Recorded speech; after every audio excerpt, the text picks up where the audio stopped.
A very good morning to everyone, and welcome to the second day of the BSBF webinar on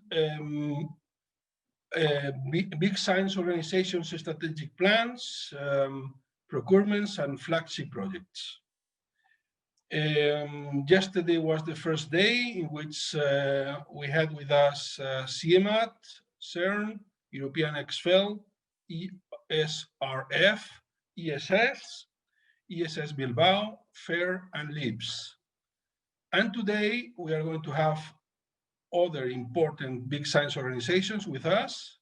We are going to have EMBL with Evelyn Kusrat, ISA with Frank Gernes, ISO with Roberto Tamay, EST with Miguel Núñez Cajigal, Fusion for Energy with Victor Saez López and Leonardo Biagioni, MYRRH with Professor Hamid Abderrahim, and SCAO organization with Laura Olmos.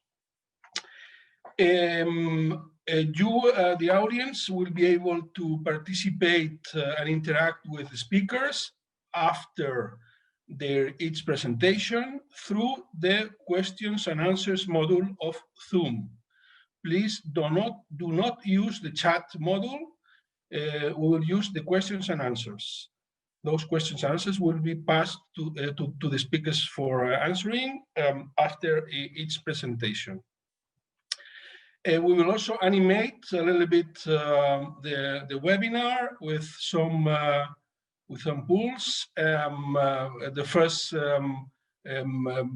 batch will be to animate you and to keep you awake early in the morning, and then the last one related with conclusions.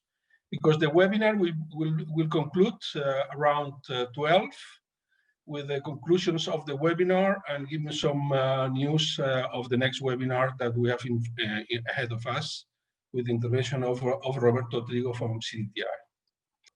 So please go ahead, go in the application, and you will be able to interact with us, having a little bit more insight of which is the type of audience we have.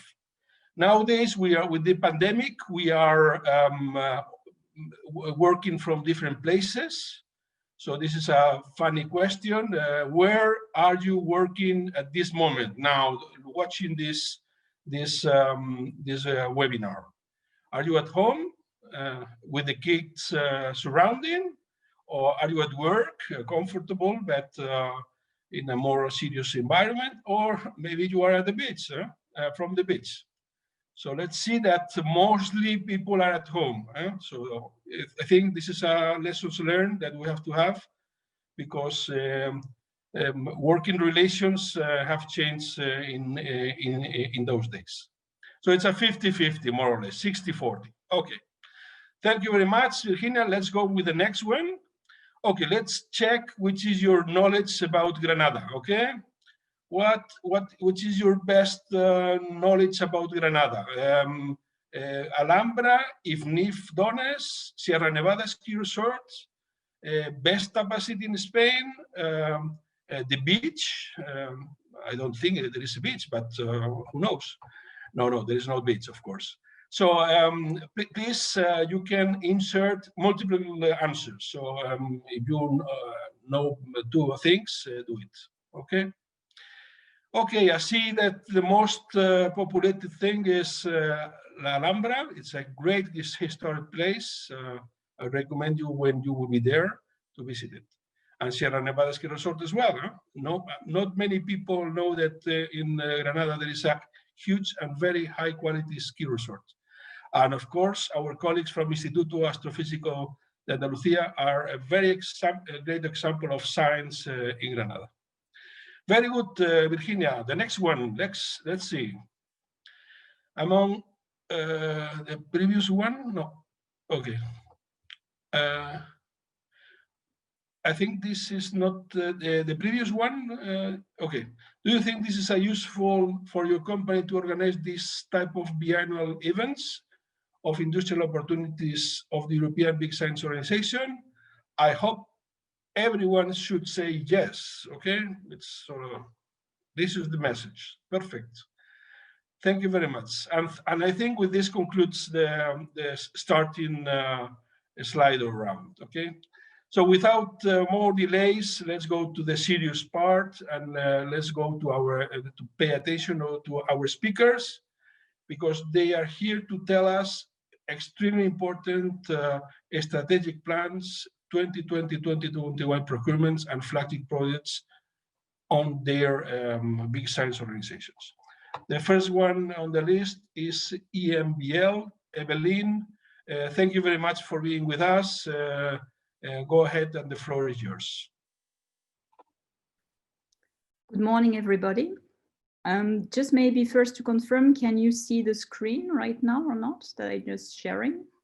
We are hearing you, but we cannot see the screen and yet. Now, but now okay. we can see it. Perfect. Perfect. Then we can start. Thank you very much, first, Jorge, for organizing all this event, and to all the CDTI anyway.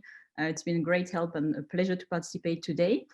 My name is Evelyn Kudras, and I'm the head of the procurement at the EMBL in Heidelberg. And today I'm very happy to start the day as we are, and to present you the EMBL, the European Molecular Biology Laboratory. We are the only big science organization in the field of life science, so it's probably quite new to the audience. And I'm pleased to jump in the presentation and show you who we are, what we're doing, talk about our procurement, strategic plan, and flagship projects. So just let's start, I think. Okay, so what is EMBL? EMBL is the Europe flagship laboratory for the life sciences. We are an intergovernmental organization that's been founded in 1974 and is financed by 27 member states and is located on 6 locations. We do employ roughly 1,800 people right now at all sites.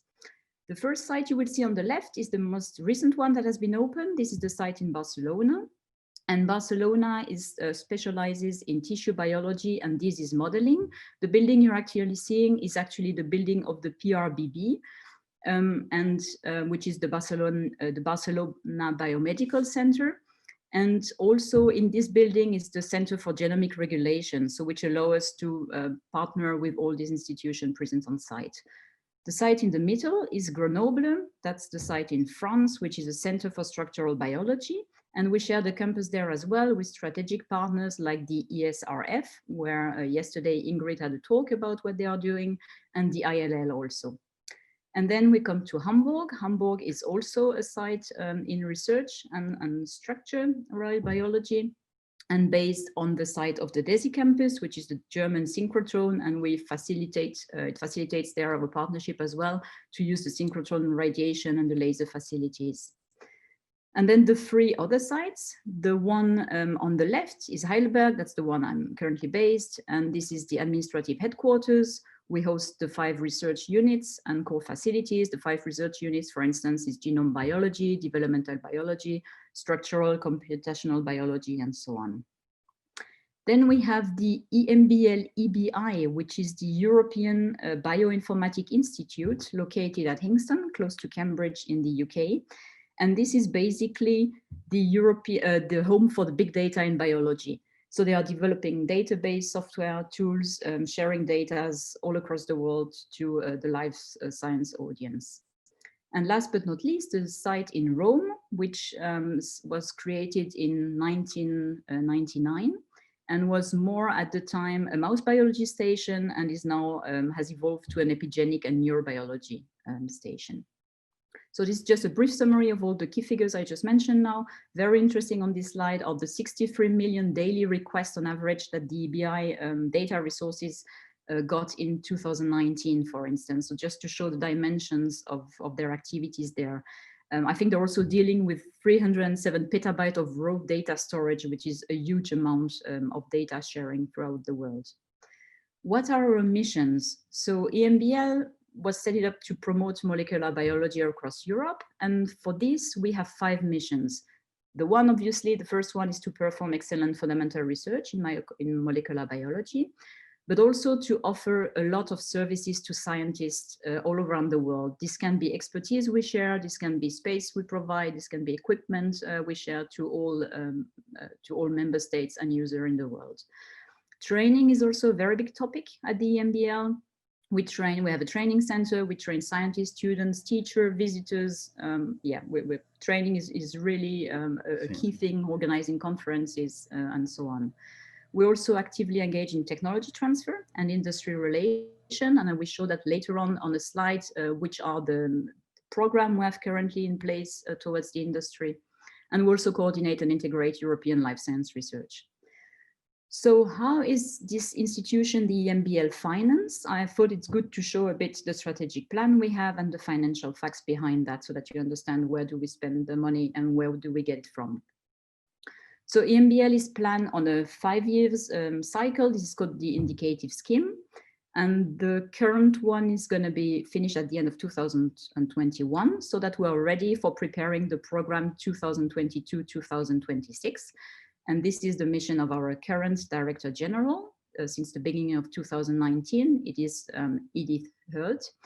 And she has developed already a plan for the next indicative scheme. The new direction of the research, I'm going to show you briefly, that have been identified so far.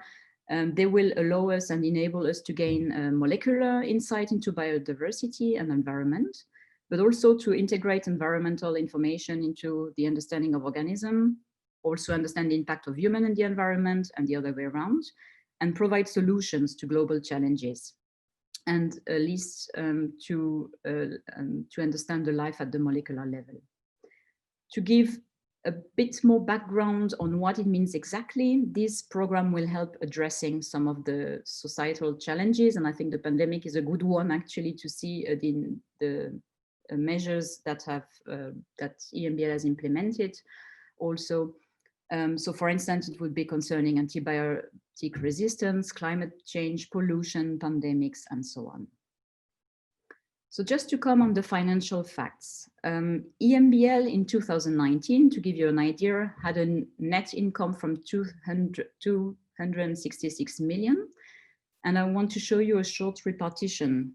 So 41% is coming obviously from the member states, is a member states contribution. And the big chunk in blue opposite to this 41 in purple are the external grant funding. And you will see on the right, the repartition of the grant funding by country. So basically the United States with the NIH, the National Institutes of Health, is a big one financing the EMBL, the Wellcome Trust, which is mostly for the EBI in Kingston, or the EC/ERC grants, and a lot of German funding like the BSBF and the DFG as well. How do we spend this 266 million we got in 2019 and that we get regularly and hopefully some more funding in the future as well to support our activities? Like most of the institutions, 60% of this money is going to staff costs and operating costs, and roughly 7% in equipment. And you will see the repartition, what's going into training on the right side, what's going to scientific research, and so on. So the next slide is about procurement and the diverse areas. I think for the audience, it's interesting to see in which areas do a life science organization invest in. So we do invest a lot because we're a wet lab mostly. We do invest a lot in microscopy. Microscopy has been increasing in the last years and will continue increasing because there is a lot of imaging processing that science needs. And we spend, for instance, since the beginning of the year, around 10 million euros on microscopy. The biggest part is due to the cryo-electron microscope that we recently bought for a new building that's going to open. And I'm going to come to that later on the slide, where we spend 7 million there. Obviously, as a wet lab, mostly at the sites, apart from the EBI in Kingston, we do buy a lot of laboratory equipment and consumables. Laboratory equipment, for instance, can be centrifuges, -80 freezers, incubators, and so on, and a lot of chemicals, enzymes to do the daily work. So it's a lot of low-value orders, but on a regular basis every day. So roughly 8 million so far, but much more to come. IT services, and at this stage, I wanted to put the EBI first on the slide, as they do make they do spend the most in that category, obviously, as a data center, and they also have received, as well as the whole of the EMBL, they've been awarded a £44 million fund from the strategic priority funds that are delivered by the UK Research and Innovation program, for spending between 2020 and 2024. So this is going to be spent, and so far has been spent 7.4 million in all IT services, so infrastructure, virtual infrastructure, storage, network infrastructure, and so on. The same obviously applies for the other side, but at another scale, so not that much, but we do also spend money on all IT, cloud computing, and so on. So far this year, 1.6 million was spent in that category, but much more to come, as well, as we do have a lot of building on construction that will require data analysis and so on.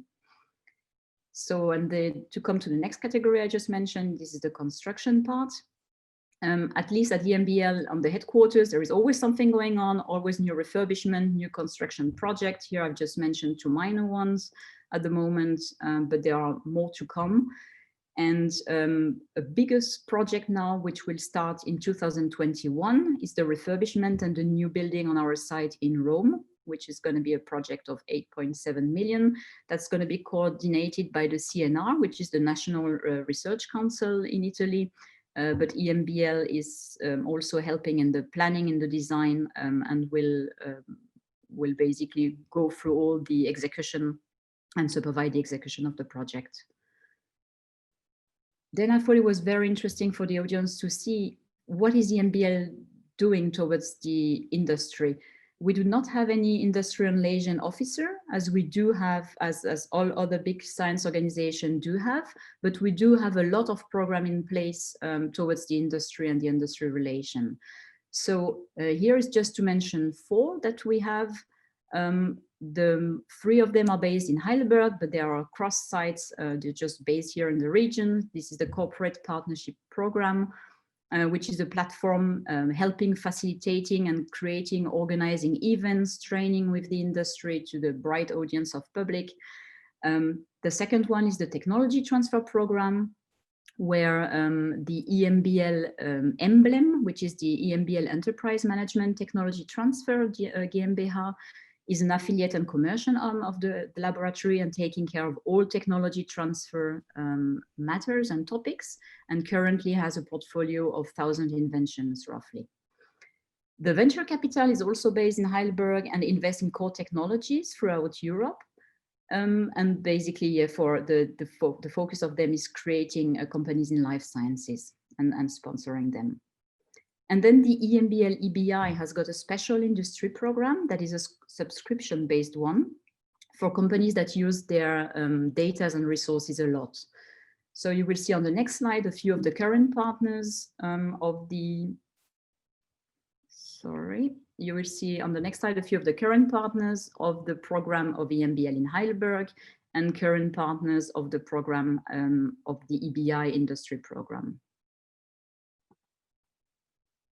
Let's come now to the flagship project. So we've got one big one in Heidelberg, which we can't miss at the moment when we're coming on site. This is the so-called Imaging Center, and that's supposed to be opening in 2021, and hopefully will look like that.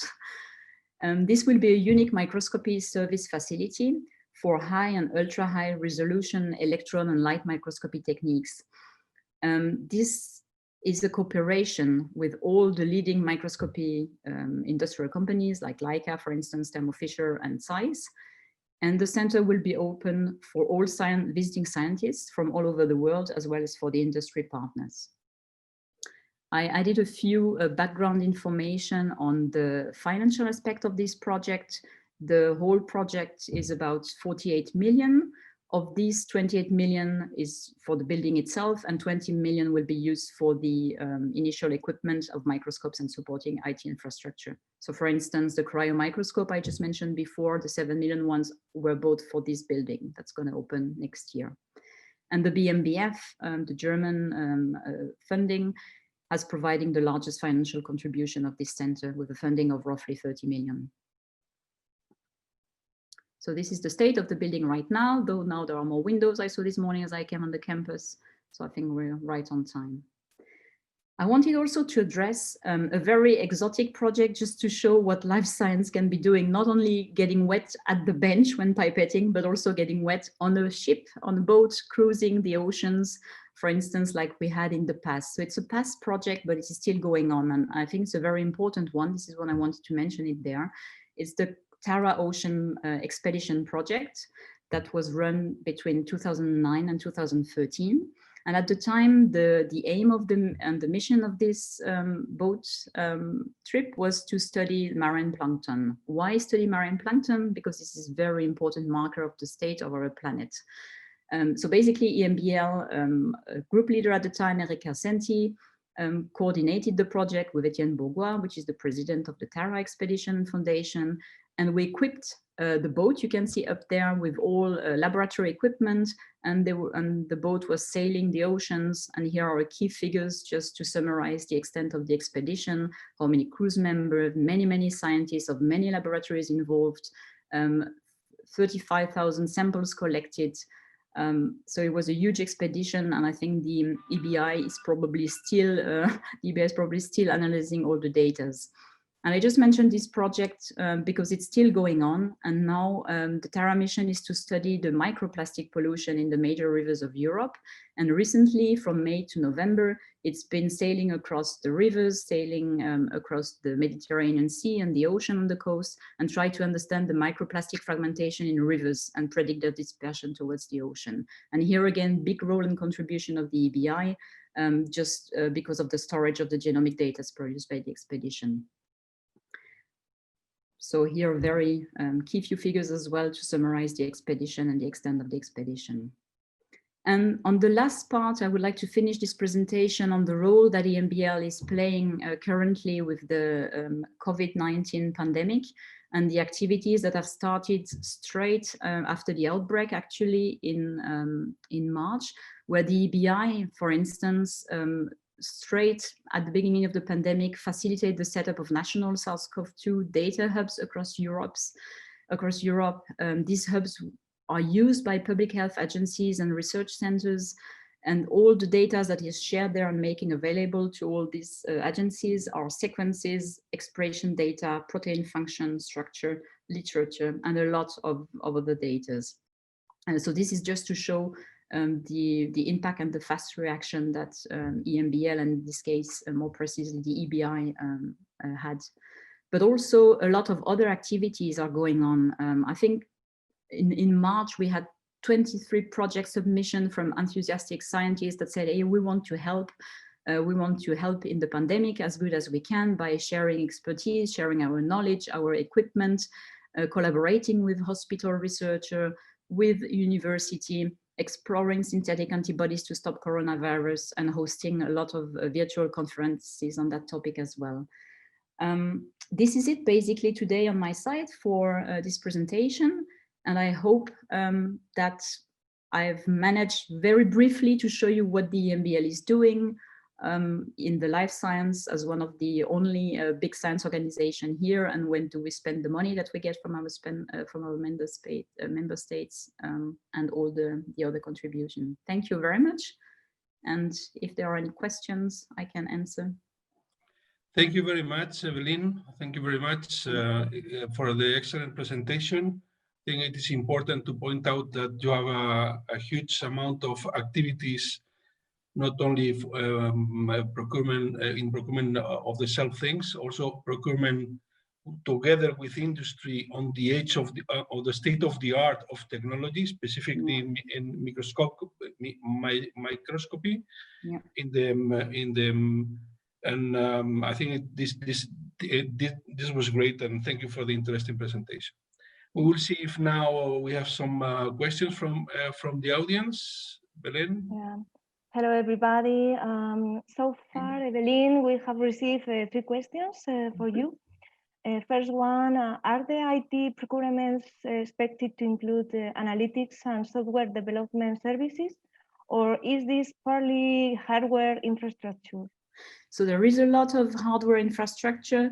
I'm talking on behalf of the EBI, who is mostly doing the biggest part of the data anyway, but it's a lot of infrastructure, but at the other side, it's also IT services, consulting services also. For the EBI, for instance, the tendering will depend on the kind of funding received. So if it's, we very differentiate at EMBL the kind of funding we receive for the tendering. If we receive internal fundings, they will be done according to the EMBL rules and regulations. And if we receive external funding, like this is the case, for instance, for the EBI, most of the special funding I mentioned before are done, for instance, through the Crown Commercial Services platform. This is a tendering platform, and all the current call for tenders can be seen there under a specific frame number. If some people would need some information on that, they can contact me directly. My email address at the beginning of the presentation, and then I could connect with the different sites. It's important to know, so the EMBL, we have the head of procurement, myself is based here in Heidelberg, but we have, for instance, at the EBI, the procurement manager, Andrew Bone, who is taking care of all the ordering of the EBI, and we have on site a lot of purchase officer as well for the taking care of the, of the normal. But I mean, for any questions, you can also refer to the handbook for our tendering procedure. That's on public. Thank you very much, Evelyn, for your answer. Second and third questions are related. Where companies can find information about following procurements and tenders? Do you have a website or? So we yesterday, I know the question appeared quite a lot as well. If there is a registration platform for suppliers, we do not have that yet. Most of the things we're doing is selective tendering. So if we know the market, we will address companies we've been working for. We try to include new companies through contacts that are coming from the laboratory directly. For instance, where scientific people know of new companies they would like to address. And the tendering platform, we do not have one in place now, but as I mentioned, a lot of tendering exercises, for instance, for the EBI can be found on another platform. And for instance, construction work are done through the architect and engineer offices, and they can be seen as well on the platform of the respective partners. A lot of our spending is low value orders. So for instance, it's consumables, very low value orders under 12,500 euros. So our thresholds are very different than a lot of the other big science organizations. So from that perspective, the best is always to get in touch with us, and then we make the contact with the groups. We always spend a lot of time also to include SME. We think that if we do for the kind of tendering we have, if we go out on a tender platform, we might scare small and medium enterprise because they might not have the resources in place. We need to keep our procurement quite flexible and very lightweighted and not too bureaucratic, because we want to attract SMEs as well. And we do really search the contact with the industry. So we do really like to negotiate with people on site as well, and maybe not scare people off with a big, heavy tendering exercise. So please do contact us or do contact me. I will refer to the different sites for projects. Thank you for your answer. No more questions. Maybe just to remind the audience, as you mentioned, that they can find more information about the EMBL and all the big science infrastructures in the BSBF procurement handbook. Thank you, Evelyn. Thank you, Evelyn. Thank you, Jean, as well. A nice day to you all. Thank you, Evelyn. Thank you for your presentation and your answers, and also thank you for the effort of making the life of the SMEs easier. I mean, just getting out bureaucracy and all of that. I think it's a great approach. Thank you very much, and a nice day to you all. Thank you. Very well. Okay, now we are going to pass to our next speaker. Our next speaker is Frank Ernest from ESA. Hi, Frank. How are you? What's the weather today in Noordwijk? Fantastic for work. It's a beautiful rainy day. We all understand very well. I miss a fireplace and a dog, but I have to stay professional for the presentation. So very well. Okay, so Frank today is going to show us the strategic plan, the planned procurements for 2021, and the flagship projects, and mainly that estimated from the last ministerial conference that. And we are really anxious to see your presentation. So Frank, go ahead, the floor is yours. Okay, thank you, Jorge. So very good. My name is Frank Germes. I work in Nordweg. You understand, for the European Space Agency, I'm taking care of procurement for telecommunication and Earth observation satellite.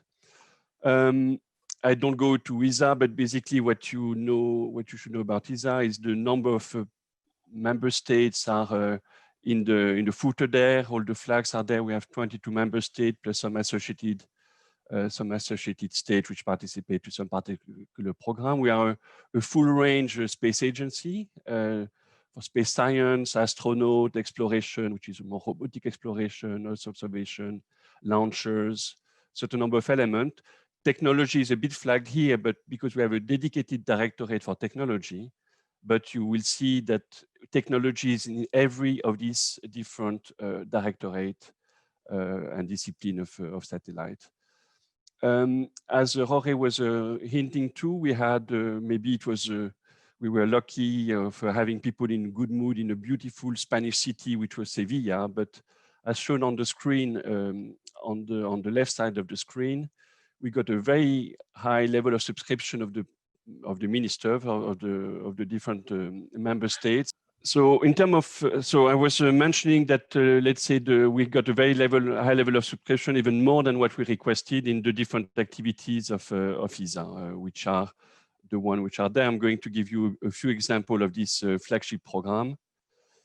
You can see here we are maybe megalomaniac because our playground is the universe. You can really see that in the scientific satellite program we have some planetary exploration mission, which are what we call solar system explorers, which go to Mercury, close to the sun, etc. And the one which are in development are the one which are mainly on the top of the slide, which is here, if you can see that. Below, this is a bit more close to fundamental science. And this is a lot of mission to look at also exoplanet, characteristic of exoplanet, etc. And there you can also see many which are under development, and all of that represent also opportunities for industry to provide not the prime contractorship, most of them is already selected, but some equipment or some subsystem. Also interesting here, it's on the top corner there, you have CubeSat, and CubeSat is maybe also a very interesting way to access for industry to access space without having to do with haute couture type of satellite. And this is a lot of development in the recent years, and it could be a good opportunity for you to look at that. Now, similarly, if you look in, so you have on the left side here, Earth observation satellite, which are of three categories: the meteorology, the Copernicus, and Copernicus was a big element of the last ministerial approval, where we got 2.5 billion euro for 6 different missions, which is done in collaboration with the European Commission. And there we are just negotiating the prime contract, and there will be opportunities also for suppliers there. We have also in the Earth exploration, let's say Earth observation area, some scientific area where we really try to put the technology to the maximum that what physics can provide. And this is what we have there. I don't go into detail. It's just to give you an overall impression of the huge number of projects we have. Similarly, here you can see for the launchers area where we have the flagship program, which are Ariane 6 and Vega C. But also there are some significant maintenance activity on ground, which is to be done in Kourou or on the test facilities which we may have in ESTEC, as well as some real R&D opportunities for future launchers being reusable or of a different kind. What is important is, I mean, here we have do yourself an espresso version of what was the subject of today's meeting, similarly to what CDTI has organized today. There was the Industrial Space Days that took place a couple of weeks ago virtually this time. Normally they are in Nordweg in the Netherlands, but this time it was like we are doing now. And all the presentations are available at the site here. I will, if I have a couple of minutes at the end, I can show you what we have. What you also see, and this is really the main area where should we look at all opportunities, is our portal for procurement is called EMITS. And there you have also the URL where I'll try to show you a bit later on. You have also how to access registration, how to look at invitation to tender, but also the detailed plan in a consolidated way for the whole of ESA. How to do business with ESA is, as others were mentioning, is part of this. There is a dedicated chapter in the procurement handbook, which is published by BSBF. So I give you a few examples of what are the areas of technology, because we place more than 1,000 contracts a year. And so there is really a lot. Some of them are really several hundred million, but there is a lot of contract, which is a few €100,000, which is a very good opportunities for companies that never work for space and that too would like to make the transition for space activities. So here, this is the basic technology development program, which is with a significant budget of 100 million. And this is not contracts of 10 million, it's really small contracts of a few €100,000. So there is a lot of opportunities in the different field of ESA for the different pillars which are there. And this is really in line with let's say there is a roadmap for technology development to be sure that we stay within an evolution of linked competitiveness of European industry. Another example, which is also a very good opportunity for companies or PhD students or anybody that is doing some research for something else than space and would like to see whether there can be some spin-off for space activities. And we have what we call the Open Space Innovation Platform, which is accessible again to this URL. And this is really to think out of the box. You can really have just studies, you can propose whatever, and we see whether this is eligible, and if this could be, we could redirect to some particular program to be subject of funding. Another example is the General Support and Technology Program, which is also dealt with by the Technical Directorate, which is really also addressing all the different field of space, and being Earth observation, being a telecommunication or navigation, etc. And there you have three types of elements. The first one is ESA know what we want, and we have some work plan which we publish. And there will be, most of these activities will be subject of invitation to tender on a competitive manner to mature technology, which are today at a low technology readiness level. This is really something where we want to increase the maturity of technology. The second element, and this is, I think, very interesting for companies that do not exactly have the skills to do the first element, and that want to push their own technology to be more competitive on a particular market. There we have a very large open call, which is allowing company to, as long as they respect the eligibility criteria, to propose their own activities in direct negotiation. And this is completely eligible as long as there is also some co-funding proposed by the industrial partner.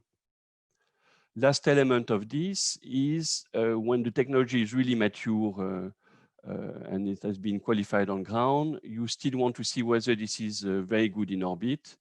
And we have, this is a bit like we had for the CubeSat I mentioned earlier, the fly element, which is to make in orbit validation demonstration. Another example, and this is, you can see there is a very huge budget there, is on the telecom for the communication satellite area. We have really a big boost at the last ministerial conference with three main areas of a pillar program. One is 5G. So 5G is not only to be a revolution on ground, but we really see how we can use space to increase the performance of 5G. Safety and security in this period, especially of cyber security threat, we really want to secure that we have a very enhanced technology in that field, as well as laser and optical communication means between satellite or from satellite to ground. Next to that, we have the generic program lines, which is a bit like for GSTP. So you have some studies which are for future preparation and core competitiveness, which is several hundred of millions of opportunities. Is the same. You have a global frame, and their industry can propose to push their technology forward to make it more competitive, and possibly non-space technology to make it more, let's say, usable for space. When there is a more serious project, we go into some kind of PPP, public-private partnership projects. And we also have a dedicated program for downstream application, what we call business application, space solutions. So to use space technology for on-ground application. And this can be to, you take some raw data from space and you develop some services on ground for internet in the train, for telemedicine, for a lot of different possibilities. The world is open in that respect. So I don't want to confuse you with another line of opportunities, but this is for scientific mission because we really push the technology to the maximum of what physics can allow. There is also dedicated scientific R&D program, which is also with significant amount of money. So I don't go into the detail, but if you are interested, there are some publication, the white paper where you have some procurement plan for all these activities which are presented there. If I go a little bit in one of the topics, is for instance, and this is more in the context of the GSTP.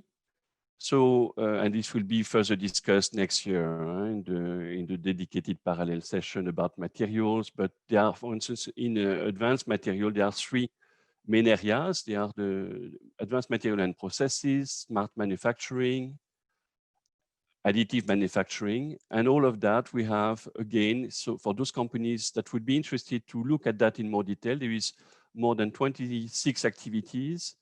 And this is subject of a publication where you can know more about this. If you want to know, to look at the, let's say, the technical description of these activities in more detail and the strategic plan associated to it. So it's overall, I must say, it can be a little bit confusing, but I just wanted to summarize where you get a lot of information per type of activity. So more for astronaut and human and robotic exploration, you have a dedicated, let's say, access on the ESA web page. Similar for telecommunication, that you have two, one for business application and the other one for the overall technology development on what we call the ARTES program. I would advise for those who never work with us, go first to open space innovation platform. There you can have some interesting element.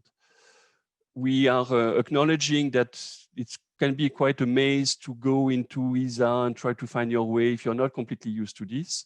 So next to this open space innovation platform, what we are currently developing is what we call a one-stop shop, which will be the single downstream gateway, which is the front door, let's say, of the ESA, where we would from there direct any companies which want to better understand the way we work in the particular kind of activities where, it's like a concierge that you would have in an hotel, then you would get better knowledge of that.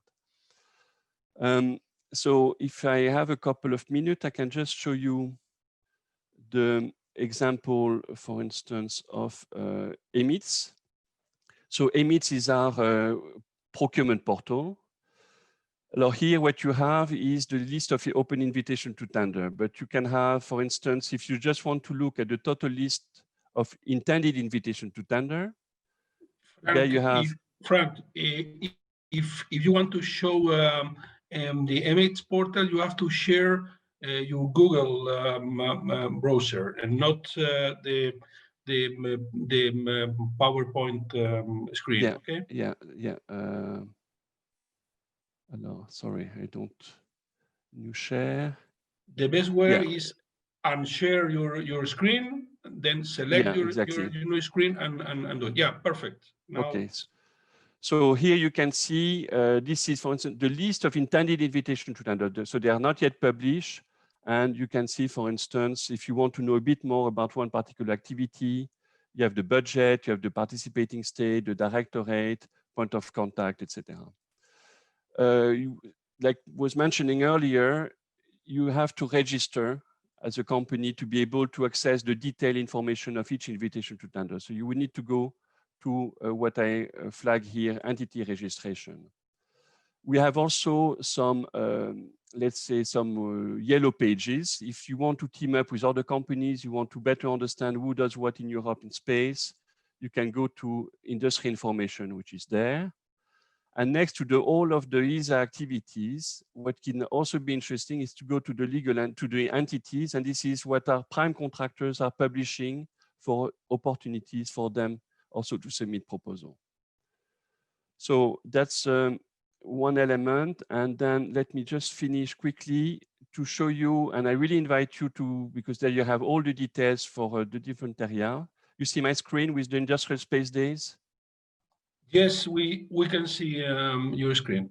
So here you go to presentation, and then you can see the full agenda and all the presentation that were done by the different companies, my different colleagues in the different area. And there you have all the details. You can go, okay, I just show an example here. Okay, and there you have all the opportunities, all the details. So with this, I would like to close my presentation. And thank you for your presentation. It was very clear, also for me, that technology programs are the key to get into the real construction space programs. It is really a gateway for industry to get involved in space programs. Also, to be in EMITS and to have access to all of the opportunities in EMITS is also a key aspect. And I also would like to remember everyone in the audience that formally ESA don't have ILOs. The ILOs of ESA are the national representatives in the Industrial Policy Committee at ESA. So if you want something nationally or support or whatever, you have to contact those persons that are available, their contact points on the ESA web. Thank you, Frank. Now we'll see if we have some questions from the audience. Belen? Yeah, thank you very much, Frank. So far, no questions for you. It seems that it has been very clear. Maybe I have one question for you. ESA is one of the few big science organizations implementing special measures for SMEs. In fact, I think you have a kind of agency SME office. Which is your experience working with these SMEs? It's very good. I think we have indeed a dedicated and very professional SME office with some liaison in different countries. Also, we have some association of SME for space, which is regrouping a certain number of SMEs. You have a dedicated one in Germany also, and we have both dedicated activities that are done by this office, and I think it can be presented at another webinar. I think it was planned to be done. But also there are some industrial policy measures for SME. If I take an example, there was at the very large procurement we did for Copernicus, but also for a large exploration mission that we have done the last months, a dedicated requirement to have a minimum share of 5% in some cases or 10%, and this represents tens of millions dedicated to SMEs. Okay. Now, I must add that you have SMEs that have been working for space for a while, and they can do flight hardware because you need special facilities. I mean, of course, in big science, you have a lot of, let's say, technical challenge with a lot of similarities in terms of clean room, etc. But there is also a lot of opportunities in software development, in business application, where you do not need all this investment upfront. And SMEs that want to work in this area, they should really look into the example I mentioned on the downstream area, so via OSIP or via the Navi SpinCube or the different programs. This is where it's important to go through the different presentation of the Industrial Space Days, where you will better find where you would be able to fit. Okay, thank you very much for your answer. We have received one question for you. Can you give some more details on ESA technology transfer program? It's difficult to do that in a few minutes. I think we have it foreseen. We have foreseen a dedicated webinar. Huh? Normally, I think Jorge was mentioning that for February. This is, let's say, if you want to know a bit more there, you should go to the business application and space solution program. This is where you will find most of the activities which foresee a technology transfer from space technology into, let's say, some space technology into ground application. And there is a dedicated presentation that was done by my colleague Aude de Klerk in the Industrial Space Days. So there you will have all the details, which is by someone much more qualified and with a bit more time than what we can have now to present. Okay, thank you for your answer. No more questions, so thank you very much for being here today. You're welcome. Thank you, Bennett. Thank you very much, Frank, for the presentation, and also for giving the opportunity to all the audience to get more information with the link of the industrial days that you will perform in September, and also to show how to enter into EBIT's web portal. Thank you very much, Frank, for your availability. Thank you.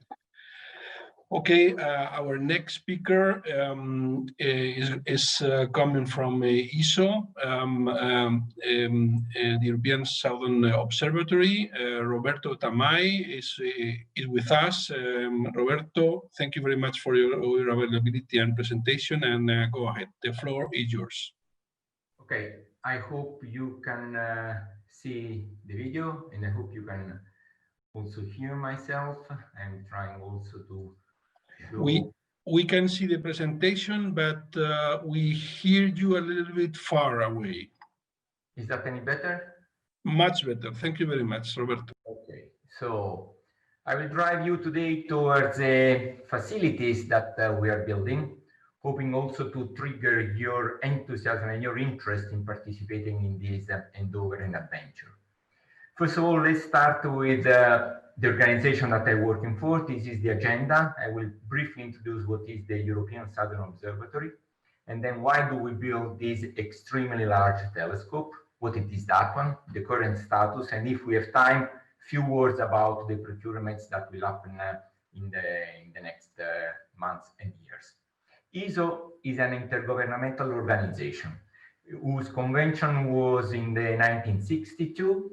It started with 5 countries. Today there are 16. You see here the flags, with an annual budget that is around 200 million euro.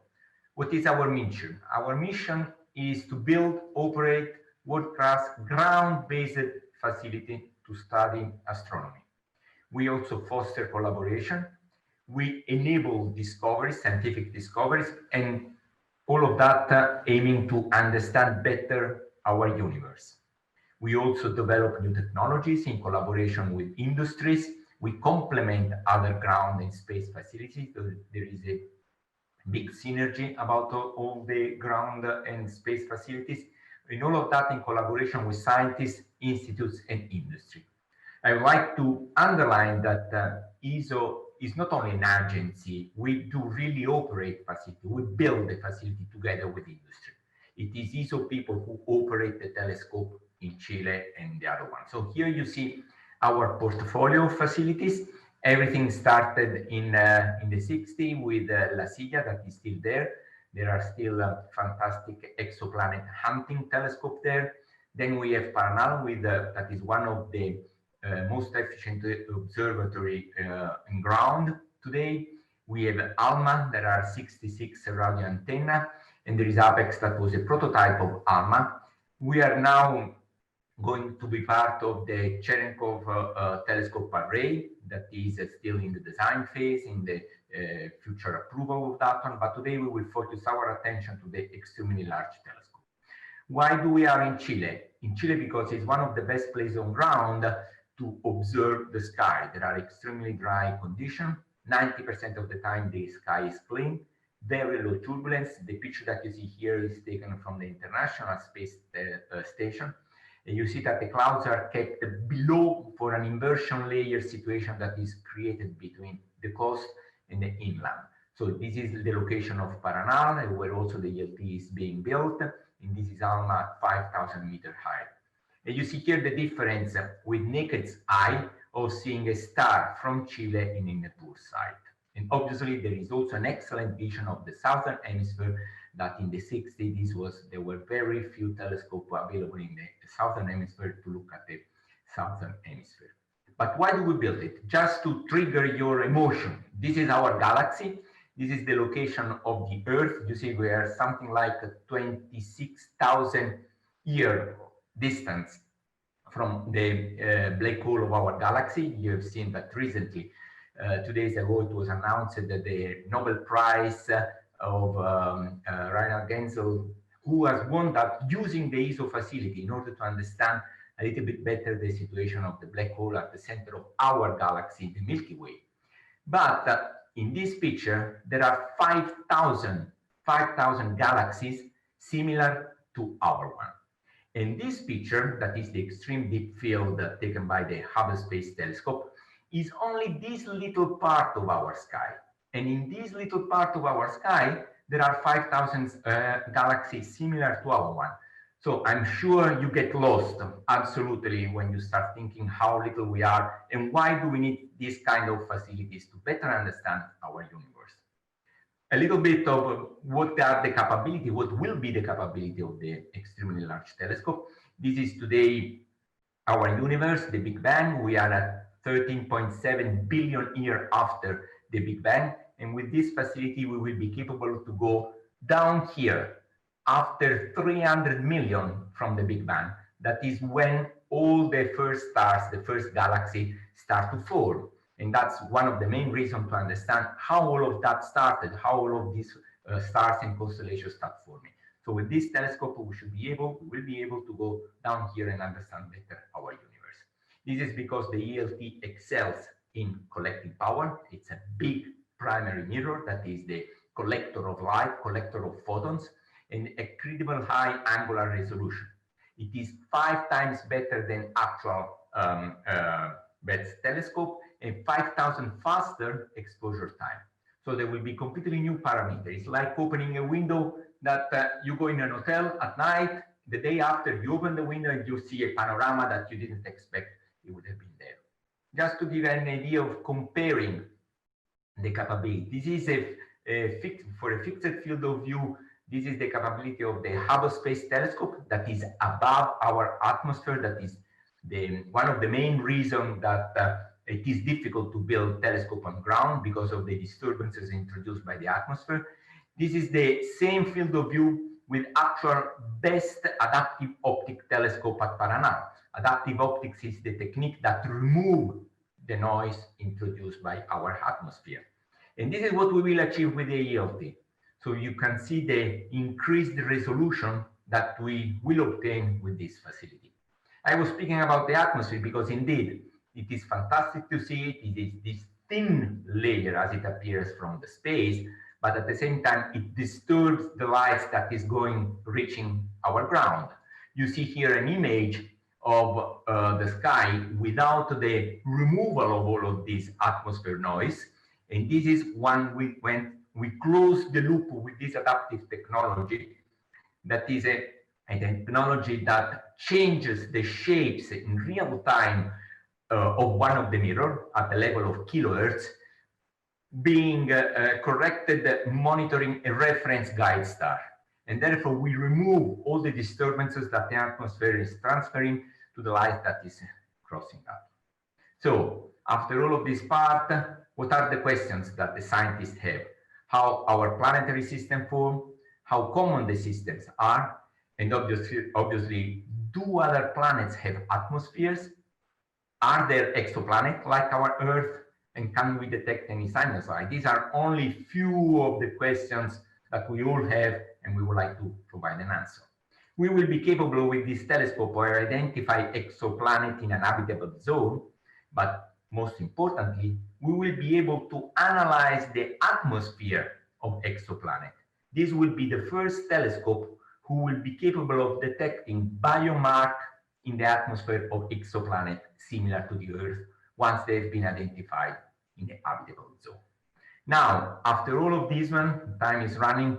What is the ELT? Just to give you a feeling of the size of the telescope, I put it in the Colosseum with the hope that you are all familiar with that one. And that's the size of the telescope. And this one has to fit into a dome, into a house. And you see the house will be as big as a football team, soccer field. And this is the actual design that has to open with a huge door. And that's the telescope. How does it work? It's a pretty complex system in order to remove all of this noise introduced both by the telescope itself and by the external, such as the wind, the atmosphere, the gravity, thermal deformation, and so on. So there is the primary mirror that you see here. Its diameter is 39 meters. This one is composed by 798 segments, each of them 1.5 meter diameter. There are 798 that have to be kept in position at a nanometric position from each other. The light collected that is coming from the sky is reflected to the secondary, that is a 4-meter convex mirror. It's a jewel, never ever produced such that one. The light from the secondary is reflected to the tertiary. Down here is another 4-meter mirror. Then it goes to M4 and M5 that are two adaptive optics mirrors. This is very thin, the M4, 1.9 millimeter thin, that is continuously changed in shape to follow the disturbances introduced, mirrored from the atmosphere. It then goes to the M5 to finally go the lights on the focus. And here is where it is analyzed by the various scientific instruments. In case I was not clear enough, in this picture you see what is the path of the lights from the primary to the secondary up here. It then goes to the tertiary, and then M4, that is a very thin mirror, to the 5th, and then here on the platform where there will be all the scientific instruments to analyze, to detect, to acquire the lights collected by the telescope. And in this picture, you see what are the first scientific instruments. This is the light that is coming from the telescope here. We do have Mikado, that is the adaptive optics imaging camera, so it will take image with the lights further corrected by MYRRH, that is a further improvement adaptive optic unit. Then we have Harmony here, that is an integral field spectrograph operating over a large wavelength length. And finally, METIS, that is the mid-infrared imager. So we cover several wavelengths, and METIS will be an imager and spectrograph in the infrared field. Now, where are we going to build it? We are still in the Atacama Desert. This is where the Paranal here is and built and full operation. The ELT is at Cerro Armazones, 25 kilometers inland from Paranal. And in this picture, it's interesting to note the distance from where we are taking the picture, that is on an airplane, to here Yuyayaco mountain. Yuyayaco is at 200-kilometer distance from Paranal, and you see how clear is the sky. What is the current construction status? In these slides that you will analyze once you have the printed, there are all the contracts and the company who have won previous public bid. So you can here knock the door of this company in case you can supply some B as a subcontractor. Today there are 32 running contracts, including the agreement with the institution. 6 have already been closed or running a warranty period. The total cost is, total budget is around 1,200 million euro, including manpower, instruments, and the contingency. We do have in the budget also the operational cost that will be around 50 million euro per year. Today in 2020, we have already placed contract for more than 95% of the budget in material cost. So we are in an advanced status of its construction. And you see here what is the commitment evolution of all the budget. And here is the number of contracts that are still pending. There are very few, in the range of 2 more for this year and 5 for next year, that I will spend a few words about that one. The status, that's the foundation status at Cerro Armazones. Unfortunately, today is closed due to the pandemic event, but we look forward for its reopening. We were at the point of installing the dampers for the seismic events, because unfortunately Atacama Desert is a very, very seismic area. There are several pieces of the main structure that have been tested in Europe, but also delivered. The contract here has been won by a consortium of ACE, Astaldi and Cimolai. Today the leader is Cimolai, and you see here several pieces. The cladding test, this is a test of the cladding done a couple of weeks ago. They are even testing all the tools for the installation of the bogies, operation, and so on. Also the optics, all these are the M1 blanks. They start with the cylinder one and then becomes hexagonal. This contract has been won by Schott, German company. We are also progressing with the delivery of this item to the polisher. Each segment has to be hosted by a segment support, a very complex item where the glass will be located. The contract of this has been won by VDL in the Netherlands. And here is when we are delivering the first item to the polisher in Poitiers. And here is the production company for the assembling of the glass on the segment support, the polishing, finishing for the final delivery to Chile. What it is needed is, of course, to position all of that, and we have position actuators, a contract won by Physik Instrumente in Germany. And these are the edge sensors by a consortium of Fogal and MYRRH. These are the detector of the position from each other of the segment. They can measure the speed of growing of the grass in your house, just to give you an idea of the sensibility of these tools. And you see that we are recently going to start the serious construction of this sensor and this actuator. This is the M2. I was speaking about this at the beginning. This is the one that goes on top. This is one we have delivered the blanco to the polisher in Saint-Pierre-du-Perret in France. And this is the progression on the polishing of this mirror. We do have also contract for the cell where the mirror will be hosted. And this has been won by CERN in Spain. There is progress on the testing of the hexapod. And this is the interface between the telescope and the instrument, the pre-focal station, that will be used also to point and track the telescope before we deliver the light to the instrument. This is the one of the 6 shells of the M4. This is the thin mirror that I was mentioning for the adaptive optics techniques, with all the actuators that are being manufactured in Italy by Adoptica, a consortium of ADS and Microgate in Italy. Last mirror is the M5. We have recently placed the contract for the cell with CERN, and for the mirror, it's a very complex item in silicon carbide that has been won by Boostec and Reus. Last slide related to the schedule, actually. Today, the first slide before COVID impact was planned for the end of 2025. We are still implementing what are the various delays implemented by the various contracts. COVID is still there. The site, unfortunately, is still closed. So, unfortunately, don't be surprised if soon you will see that the ELT has been delayed by several months, unfortunately, for all of that. Few words on the procurements. I really want to run, and then if in case Roberto, you have 1 minute left. Okay, go ahead. We are going to procure the cameras for these for the LBSM, that is a complex detector for the adaptive optics. We are going, and I'm also indicating here the slide for potential subcontractor of these cameras. We have launched now a preliminary inquiry for a phasing gun to measure the position of the segments from each other. Technology developed in-house that will be procured from the industry. And finally, we will have to procure also some metrology tools for the alignment system of the optics on the telescope. And here we are also indicating what are the timeline of each of these procurement. Last, real-time control infrastructure is going to be launched hopefully by the first quarter of next year, with here indicated what are the characteristics of the industry that can apply to that. Last one is at these web pages you can enter. You go on the business at ISO, and you will be linked to this web page where you can have access to all the forthcoming calls for tender, to the process, what are the ELT procurements that will go and are going to be launched. So I really invite you to look at this web page. And to conclude, for me, it is like building an highway, an autopista, towards a better understanding of our universe and to increase the know-how of the entire mankind.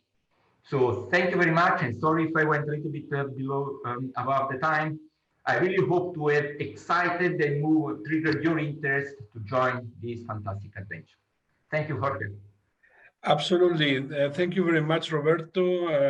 You really trigger out your excitement about the universe. Thank you very much. And also the extremely interest of the ESTS telescope that you are now constructing.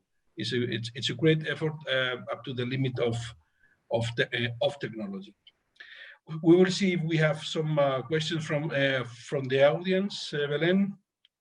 Yeah, thank you very much, Roberto. No questions for you, just congratulations for your presentation. So maybe I have a question. How can SME participate in small projects in collaboration with ESO? For instance, instrumentations, prototypes?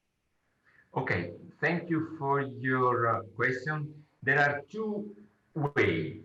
First, in the web page that you see here, I think it's still there.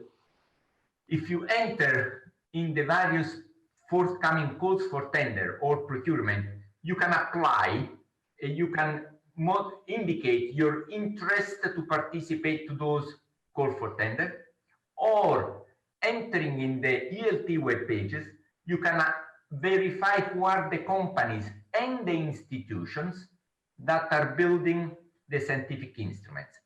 There you can follow the link and understand how to knock the door at these people and say, look, I can offer you know-how in real-time computing, in these kind of actuators, in the optics and so on.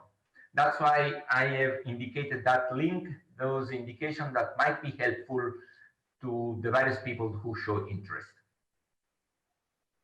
Okay, we have received one question. Are there components where vacuum required? For instance, cameras? Yes, you have mentioned. Yes, there are interest for vacuum.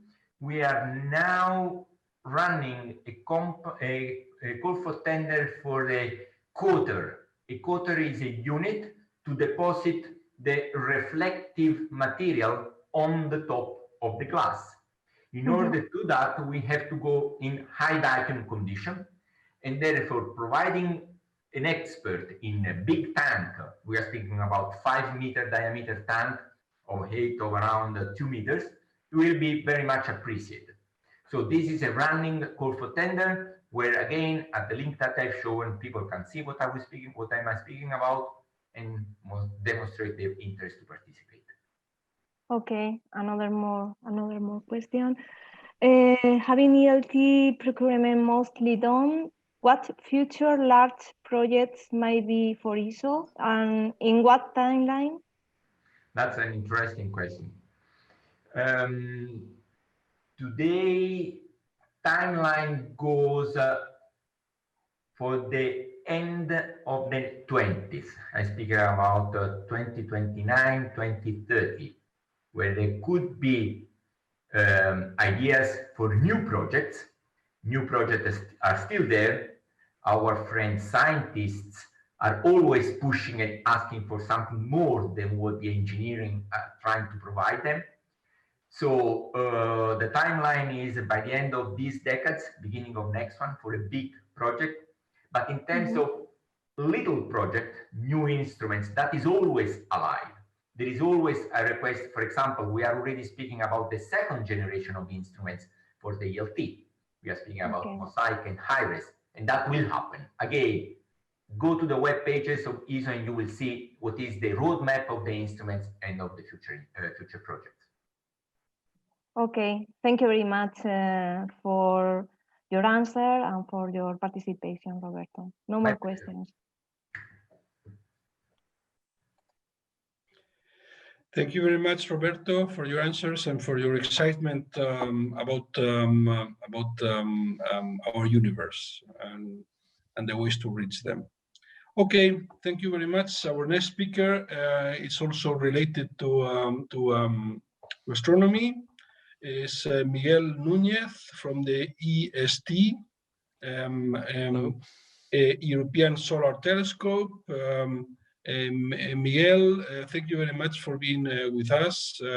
You should know that EST is one of the new associated big science organizations invited for this Big Science Business Forum in 2021, and we are really happy to have EST with us. Miguel, go ahead, the floor is yours. Okay, good morning. Well, let me start saying thank you very much for inviting us to Big Science Business Forum. My name is Miguel Núñez. I am from the Institute of Astrophysics in the Canaries. I am the system engineer of the European Solar Telescope. Today, I'm going to describe briefly the EST, and I will also show you the tenders that we plan to publish in 2021. EST is a solar telescope with a 4.2 meters primary mirror that will be the biggest solar telescope in Europe. EST will allow European solar researchers to study the magnetic coupling along the different layers of the solar atmosphere. This better knowledge of the sun will allow to update the models of every other solar-like stars. And this learning will also help to predict solar activity variability, such as the solar storms, which may have a big impact on human satellites and also on the health of astronauts. Its big primary mirror and innovative multi-conjugated adapted optics will allow EST to have super spatial resolution in a wide field of view. It is being designed to allow very accurate measurements of the polarization of the light coming from the sun, because it contains very valuable information about the magnetic fields produced in the sun atmosphere. At the end of VST optical path, there will be 10 instruments for the first generation suite of instruments. I will talk about them in later slides.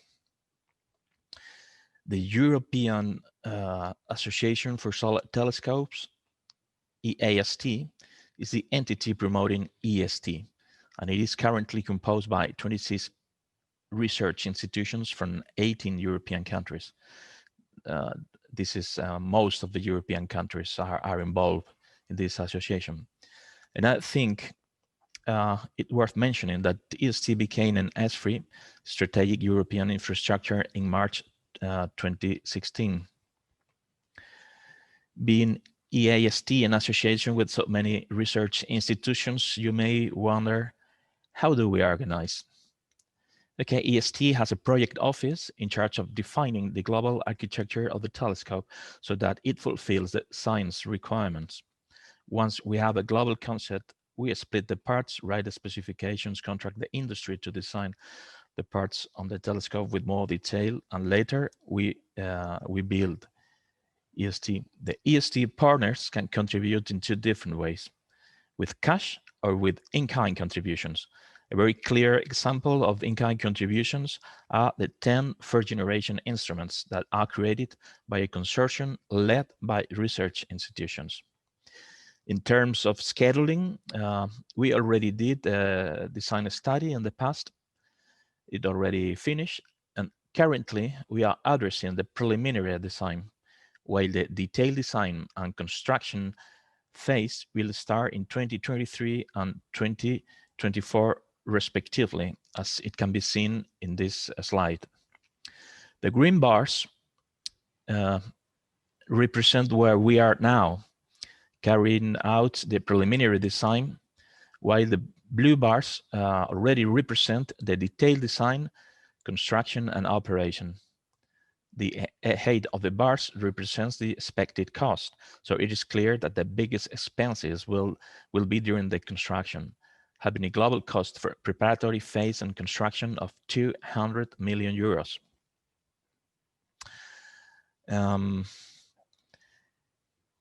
Where do we plan to build the European Solar Telescope?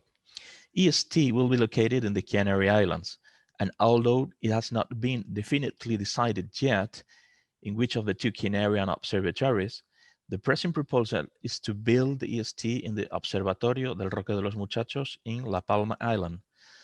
The definitive decision will be taken soon, maybe at the end of this year, beginning of next one. In the picture, In the picture, you can see an artistic recreation where we have added the EST representation over a real picture of the observatory. Now, I'm going to show you the EST optical path. This is an animation which I guess you will be able to see correctly. The light coming from the sun is reflected in the primary mirror and directed to the adaptive secondary mirror, going through the heat rejector that has the optical functionality of a field stop. Then the light is reflected back again, passing by the center of the primary mirror up to a set of 4 deformable mirrors that will guide the light through a long vacuum chamber to the instrument room, where we split the light in different wavelengths and finally deliver it to the scientific instruments. One thing that makes solar telescope like this one different to nighttime telescopes is that the regular way of operation is using several instruments at the same time. I've mentioned that there will be 5 deformable mirrors, the adaptive secondary mirror, and also M3, M4, M5, and M6. With all these mirrors, EST will implement a multi-conjugated adaptive optics, very ambitious, that will correct the image blur by the Earth atmosphere in a field of view of 40 by 40 arcseconds and in the visible wavelength. This is quite ambitious also because the atmosphere turbulence are more demanding at daytime than at nighttime. Before talking about the future procurements, I will briefly describe that the 10 instruments that are being designed or foreseen for the first generation suite of instruments are composed by 4 integral field units, 3 tunable band imagers, and 3 fixed band imagers. All of them will be designed and manufactured by a consortium led by research institutions. The integral field units, just to give you a definition, measure the spectrum of different parts of an image of the solar atmosphere. All of them, all of the parts in which the image has been divided at the same time, increasing science productivity. EST will have 3 integral field units, two of them based on micro lens arrays and 1 more based on image slicers. The 3 tunable band imagers are based on Fabry-Perot filters that can scan wavelengths step by step.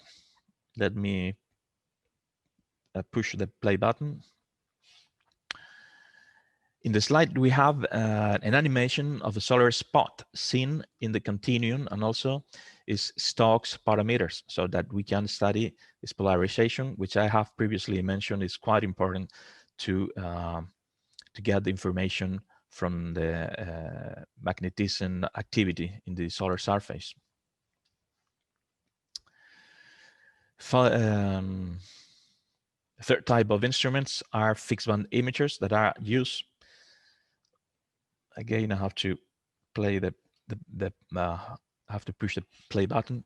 This third type of instrument are fixed band imagers, and they are used for contrast images, as the one that we have here, which was taken recently by the KISS solar telescope. Normally, we think on solar telescopes, when we think on solar telescopes, our imagination or our minds tends to take us to this kind of videos, which are really beautiful from my point of view. But sometimes there are more science to produce in the previous instruments. At the end, in EST, several instruments will work at the same time, as I said before. So finally, I'm going to talk about the present tenders and the tenders that we plan to publish in 2021. Let me start saying that our procurement rules are currently according to Spanish regulation. The legal information will be in Spanish, while the specification and a statement of work will be in English. You can send us an email simply with your company information indicating what tender you're interested on. You can also stay tuned to our web page where we publish the future call for tenders and we also announce the day that they are, once they are published, we announce them also on the web page. Additionally, when we publish a new tender, we communicate it to our ILO, so that companies subscribe to CDTI news will be notified also. And we kindly ask the ILO to communicate it to rest of ESO ILOs from other countries. I want to highlight that all the tenders I will talk about in the following slides are for designing. We do not have tenders for EST construction yet, at least not next year. They will come on 2023 and 2024, most of them. The first tender is for, the one we have in the slide, is for the primary mirror, adaptive secondary mirror, structure, pier, and dome preliminary design. And it had a budget of about near 2 million euros. This tender is already in evaluation phase, and maybe some of the companies participating in this tender, maybe they are attending this webinar. So let me say that the evaluation is almost complete and will be published soon. Now let's go for the first future call for tender. These are the ones, the first one in the list for the ones we plan to publish in 2021. This one is a preliminary design of a heat reactor, which I mentioned previously, and it's expected to be published in the first quarter of next year, with an expected price of about 200,000 euros. This involves mainly mechanical design, thermal analysis, finite element modeling, and cooling systems. And the scope has not been fully closed yet, but we plan to put a bit of optical design also in the scope of this tender, although it would be mostly mechanical and thermal, as I said before. Okay, now I will mention two tenders that require the optomechanical design of two parts of the telescope. They are the transfer optics and polarimetric calibration assemblies and the optics path along the pier, which includes a vacuum chamber, a long vacuum chamber, and the supports for the optical elements. The optical design up to the conceptual level is carried out by the EST project office, and then we will publish this tender for the optomechanics preliminary design to compare different options and to optimize the design. So it would be mostly dedicated to optomechanics technology,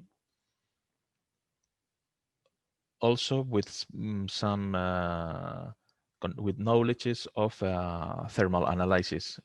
The thermal analysis are present in most of the design, in the design of most of the parts of EST. The expected publishing date is the last quarter of 2021, as you can see the expected price in the slides, in this slide. Okay, let's move on. This tender is for the design of the building, the civil works, and the facilities, but only up to the preliminary level of definition with the purpose of verifying feasibility of the construction from different points of view: architectural, geological, environmental, and economical. This could be split in two small minor contracts, so it's perfectly accessible to SMEs. The last one that I'm going to announce today is again the main building, auxiliary building, facilities, and civil works, but this time at execution level. This can be later divided into parts. We have not decided this yet, indeed. The first part dedicated to produce the documentation to apply for the construction license, and the second part dedicated to the execution project that can later be used for the procurement of the construction. Currently, this tender is estimated in about 650,000 euros, but this amount can still be modified depending on the final scope that will be decided during the first half of 2021. Okay, this is the acknowledgement to the countries and agencies funding this phase of the project. And my last slide is just to say you all thank you, the attendees and the BSBF organization, where you can find my personal contact and our web page for procurements, our web page for general information about the telescope, and also the email contacts for the general and the one for ongoing call for tenders. This is differentiated because once we get closer to the publishing of call for tenders, we cannot have direct contacts with the companies because it would imply a discrimination if we talk with someone and we don't talk with some other one. And okay, in order to avoid this and give equal opportunities to every companies, once we're getting close to the publishing of a call for tender, the contacts is using this email that I have right in the middle, contratacion@iac.es. So this is all from my side. Thank you very much, and thank you for your questions. Thank you very much, Miguel. Thank you for your presentation. It's really exciting. You are now in the preparatory phase, in the preliminary design phase with 13 million euros, and then after 2022, 2023, you will start the execution with 185 million euros. This is a lot of activity. And thank you very much for sharing with us all the opportunities that European Solar Telescope is putting in place for industry. Now we will see if we have some questions from the audience. Belén? Yes, thank you, Miguel. So far, one question received for you. The peer optics path is the one that will be published at around 120 kilo euros. Is that right? Yes, as you can see here, the first one, the transfer optics and polarimetric calibration will be at 250 kilo euros, while the pure optics path would be around 120 kilo euros. It's supposed to be a much simpler design, while the first one has more elements. Is where the 4 deformable mirrors have to be supported. This does not include the selection of the deformable mirrors, but just the mechanical support. So we are doing an optical design where every optical elements are, in order for us to understand, in the air. Okay, so this procurement is for the design of all the mechanical parts to support it all, and it is not just mechanical but optomechanics, which well, it's a sub-specialty of mechanical design. But yes, peer optics is the small one, let's say, and transfer optics and polarimetric calibration is a bit bigger one. Anyway, these prices are not fixed yet. It can be slightly modified. Okay, thank you for your clarification. No more questions. Maybe I have one for you.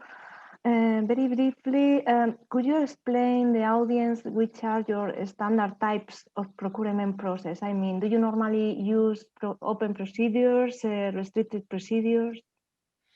Well, the ones that we've been using so far are open procedures. Okay. And when we're not red funds of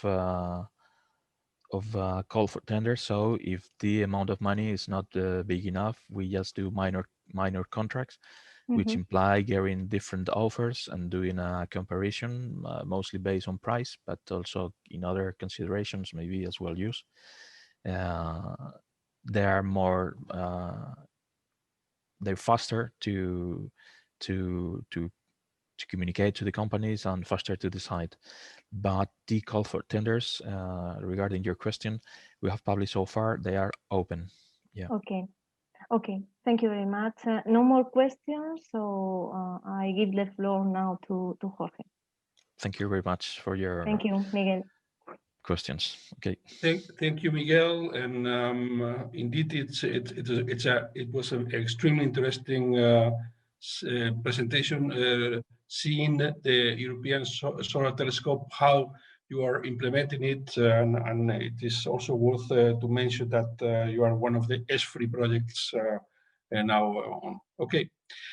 Now we are going to jump a little bit in our agenda because and now we are going to have the presentation of MYRRH.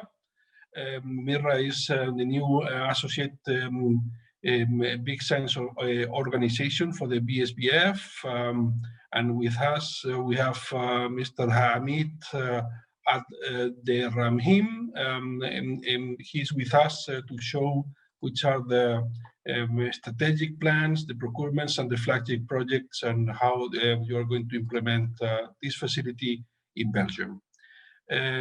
Professor Hamid, the floor is yours. Go ahead. Thank you. Yeah, thank you, Jorge.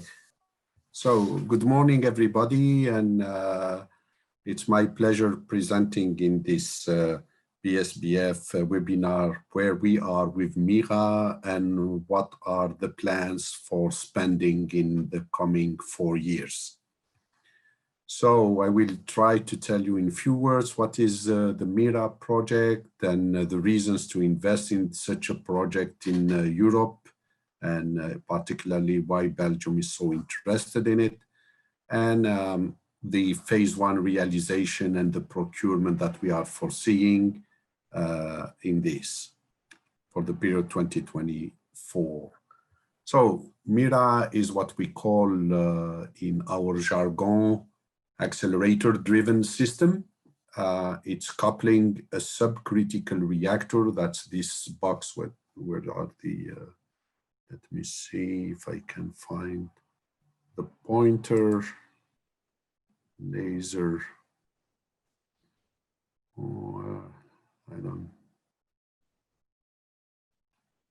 I'll not make mistakes. So you see my mouse moving the cursor? Okay, this is the reactor, subcritical reactor, which has a power of 65 to 100 megawatt thermal. When we say subcritical, this number in a classical reactor is equal to 1. When it's smaller than 1, this means it doesn't contain enough fissile material to, I would say, sustain the chain reaction. And therefore, you need to couple to it an accelerator that brings protons from your accelerator to the center and creates what we call a spallation neutron target in the center. Our target will create 2 10⁻⁷ neutrons per second by shooting protons of 600 MeV energy in a continuous wave with an intensity up to 4 milliamps current in continuous wave that generates 10⁻⁷ neutrons per second in the center of the core.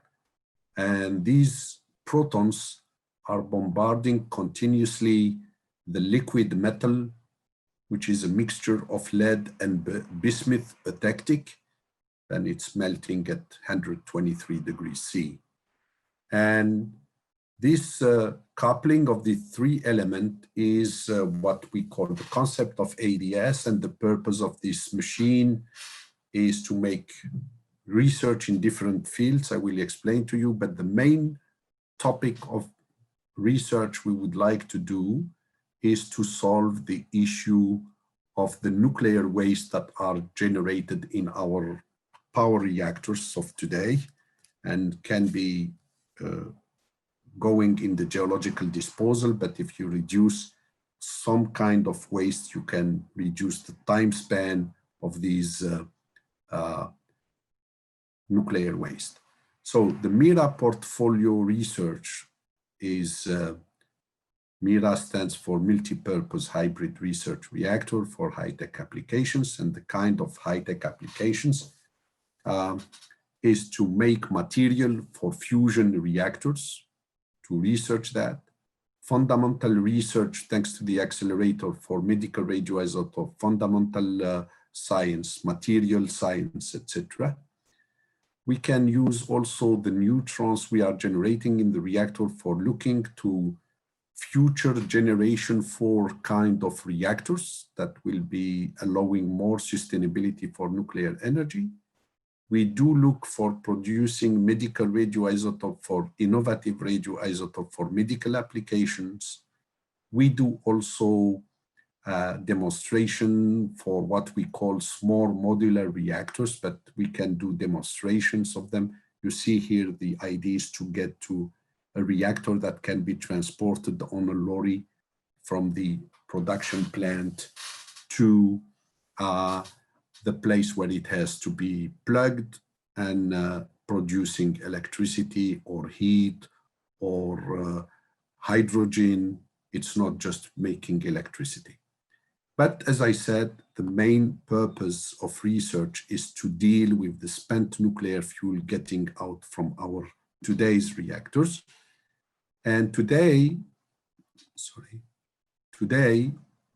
when you are using natural uranium that you are turning into fuel that goes in your today's reactors, PWR or BWR reactors, that are the major kind of reactor we have worldwide. We are having close to 480 reactors.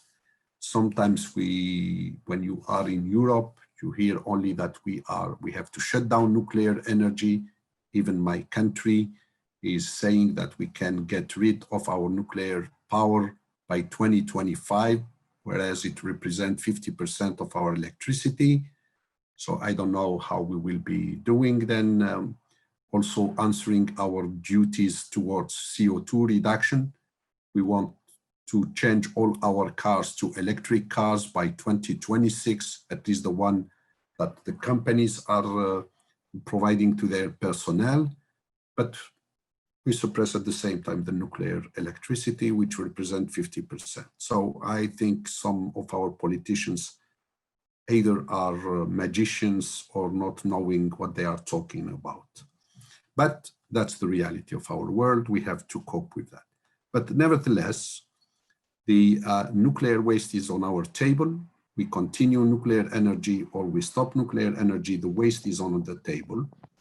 Then what you can do with that today, you are increasing the radiotoxicity of the uranium ore you use by a factor 1,000 when you put that nuclear fuel in the nuclear power plant. You produce during 4.5 years electricity with that. And also one of the fashion things that we love to say in terms of production, when you speak about a nuclear power plant, you say it's 1,000 megawatt electric. And when you build 10 windmills, you say it will be producing electricity for 25,000 families. Then you are not telling the same, not using the same units for different sources of energy, which is also a communication problem for the large public. Today, we have to know that if we are going to windmills and to solar energy, this is great because it's not producing CO2, but we have to pay the price of that non-concentrated electricity. It's a reality. And that reality is not spoken by politicians to the poor guys that will not be capable to pay their electricity anymore. But so I say you have to climb here, and to bring the radiotoxicity to the level initial one, if you just bury this spent nuclear fuel and you consider it as a nuclear waste without reprocessing, you need 300,000 years to get back there. If you do the classical reprocessing, it means that you retrieve the uranium and the plutonium you created in that fuel, and you go to bury vitrified nuclear waste containing the minor actinide and the fission product, because in nuclear reactor, what you are doing is using the formula of Einstein, E equal mc square, to create energy. So part of your energy is coming by transforming a tiny quantity into energy, and that's what is the interesting aspect of fission. With very small quantities, you can get large amount of energy. if I would replace a nuclear power plant of 1,000 megawatt electric by coal-fired plant, what we do today when we close our nuclear power plants, instead of burning 800 grams for 1 year in that nuclear power plant, turning uranium into energy, I should burn 1.6 million tons of carbon of coal in a coal-fired plant to do the same quantity of energy. This is just to fix the ideas to the people who are listening. Okay, so I reprocess, I get out the uranium and plutonium, I recycle, and I get to 10,000 years, what remains. But if I take 2.5 kilogram per ton of used fuel, which has the minor actinide, I drop this issue to 300 years. So that's the kind of research we would like to do, thanks to developing the MYRRH. Now, the reasons to invest. MYRRH is on S3 since 2010. And yesterday we were undergoing an examination once again with our colleagues of the S3 evaluators to see whether MYRRH can become a landmark in the next evaluation that will be published by 21, actually March, I think. We are also in the integrated set plan of the energy independence of Europe. And we hope that this idea of Green Deal will not take out the nuclear energy, because we think a combination of renewable with nuclear will be the right and rational solution for Europe and for keeping its independence and meeting the CO2 very challenging objective that we have put for our society in this. The good thing is that Belgium is very convinced and investing in this because it responds to its strategic objective. MYRRH is taken in the national plan, integrated plan for energy and climate. It is also present in the National Pact for Strategic Investments for the energy part of this National Pact. And also for this issue of the nuclear waste, because as I said, Belgium is in its last declaration of the government is willing to confirming that if we can, we will stop the nuclear power plant by 25. Nevertheless, as I said, the waste is on the table, and the solution of the transmutation of the nuclear waste is considered in this study, which is public. You can go to the website of the federal government, the Economic Affairs, and you download it for looking at that if you are interested. Unfortunately, it's not in English. It's either in French or Dutch available on the website.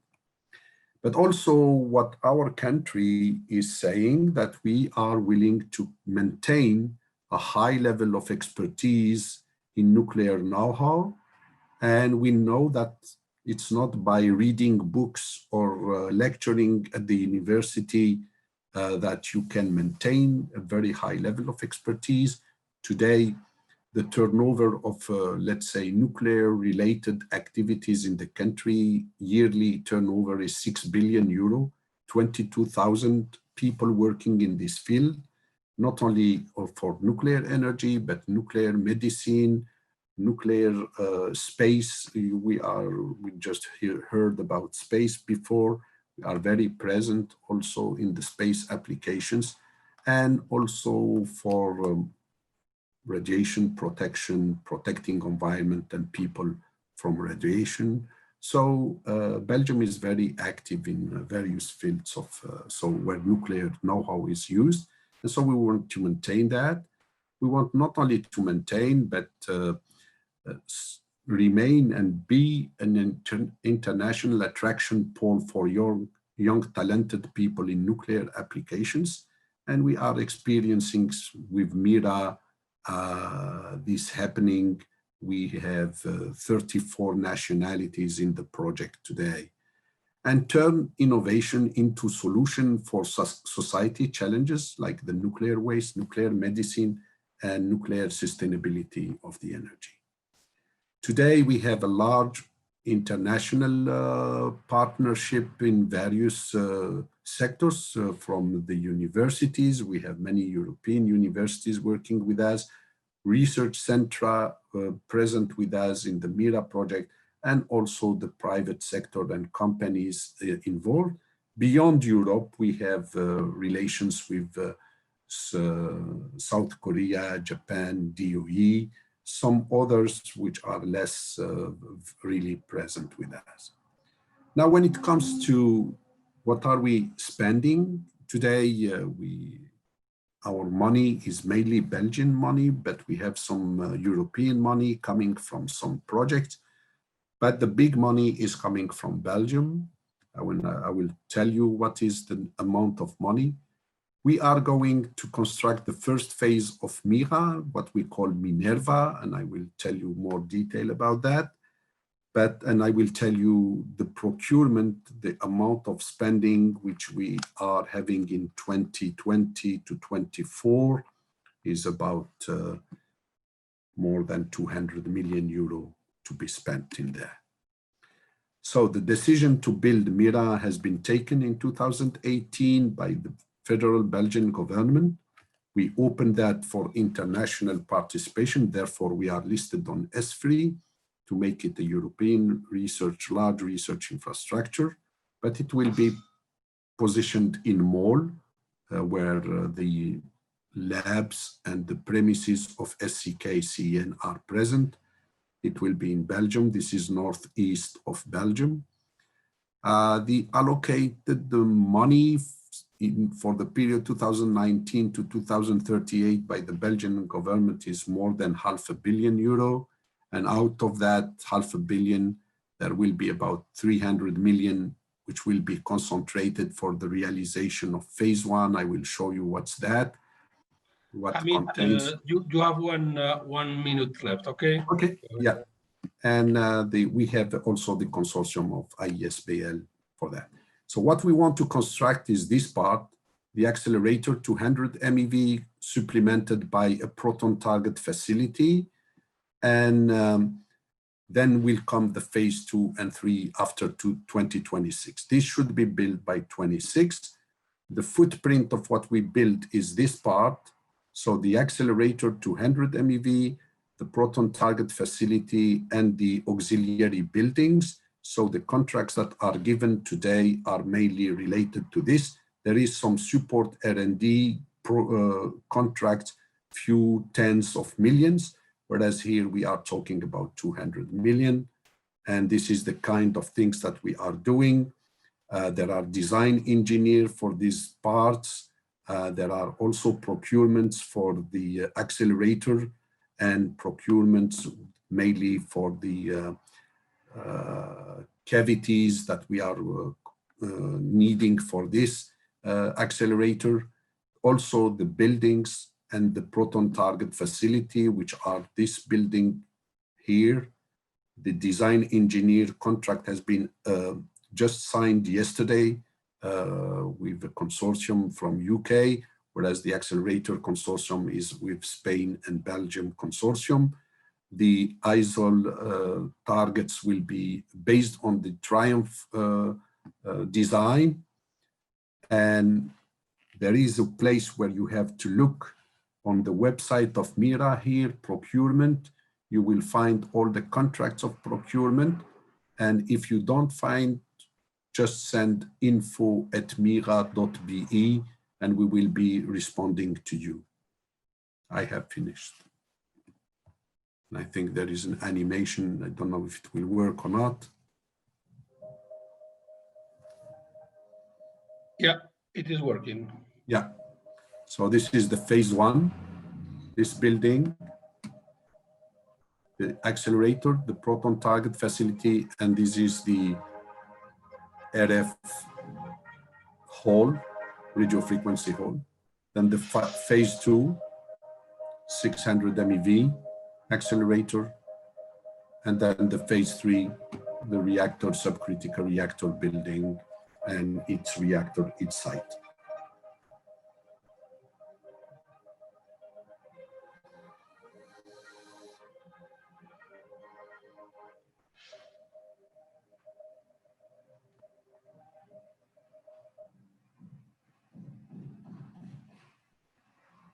That's it. Thank you. Thank you very much, Hamid, for your presentation, not only for the procurements and for the data that you provide towards industry, also for giving a flavor of the problem we have with us with nuclear waste, and the possible solution that could be MYRRH to deal with. Yeah. Thank you very much. We will see now if we, I retain that you are going to invest around 200 million euros in the time frame 2020-2024. This is a big message of interest to all industry. And we will see if we have some questions from the audience. Yeah. Thank you very much, Hamid. So far, no questions for you. Maybe I have one. You have been explaining procurement opportunities for phase 1. How do you intend to obtain the funds necessary for phases 2 and 3? Are you thinking in-kind contributions schemes coming from other countries? Yes. So as I said, we are creating this international organization, non-profit organization, ESBL, for hosting the international consortium. And the contributions that we are opening are either in kind or in cash for the countries that are interested in MYRRH. Both are possible. And we have the framework for the contribution, and then the positions that will be in the governing board of this ESBL as international body, for sure, for regulating the use of that money, which is international. Okay, thank you for your clarification. There are questions arriving. First one, can you please confirm with which procurements will be posted on the MYRRH website? Well, all what concerns this realization of the accelerator of 100 MeV and the proton target facility components, so means accelerator cavities, spoke cavities, supraconducting ones. This is still open for providing this. This will be in the coming months that we will be putting the contracts, the call for tenders. Also, all what concerns the INC, the instrumentation and control system of the accelerator, as well as of the proton target facility, will be available. The call for tenders will be available in there. And this is also very soon to be launched. These are contracts of many millions euro. And the procurement for the raw niobium is already given. The design engineer, as I said, for the accelerator building, as well as for the proton target facility building, has been awarded based on public tendering. So the procedures for the public tendering are also published on our website for the way we are doing that. Okay, we are receiving a lot of questions for you. Okay. Next one, what is the share between procurement and design activities in the tenders to come? Sorry? The share. Which part of the next procurement activities will be dedicated to design activities, and which part will be dedicated to the construction? I would say, well, the design is about 15% of the total of that amount of money. Construction money is more about 80%. Okay, thank you for the clarification. Wonderful project. I understood that the accelerator construction has been already assigned to a consortium. Can you be more specific about the members of the consortium? No, the construction of the accelerator is not assigned yet. Okay. We are in the process of looking for the, I would say, the procurement of this accelerator. What we have assigned is the design engineer for the building preparation, and even the building itself is not yet assigned. This is the design, design engineering of the buildings are assigned, as well as for the prototype. But for the construction of those buildings is not yet assigned. This will be coming around end-21.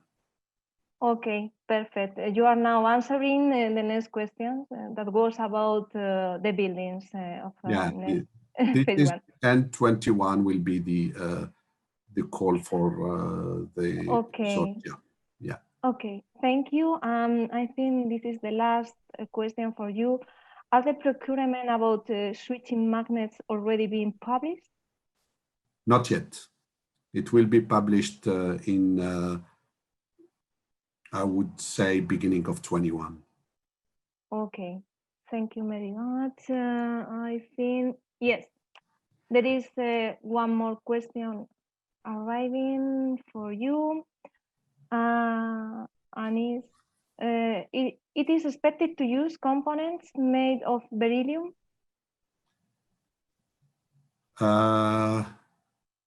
No. No. In phase one, not.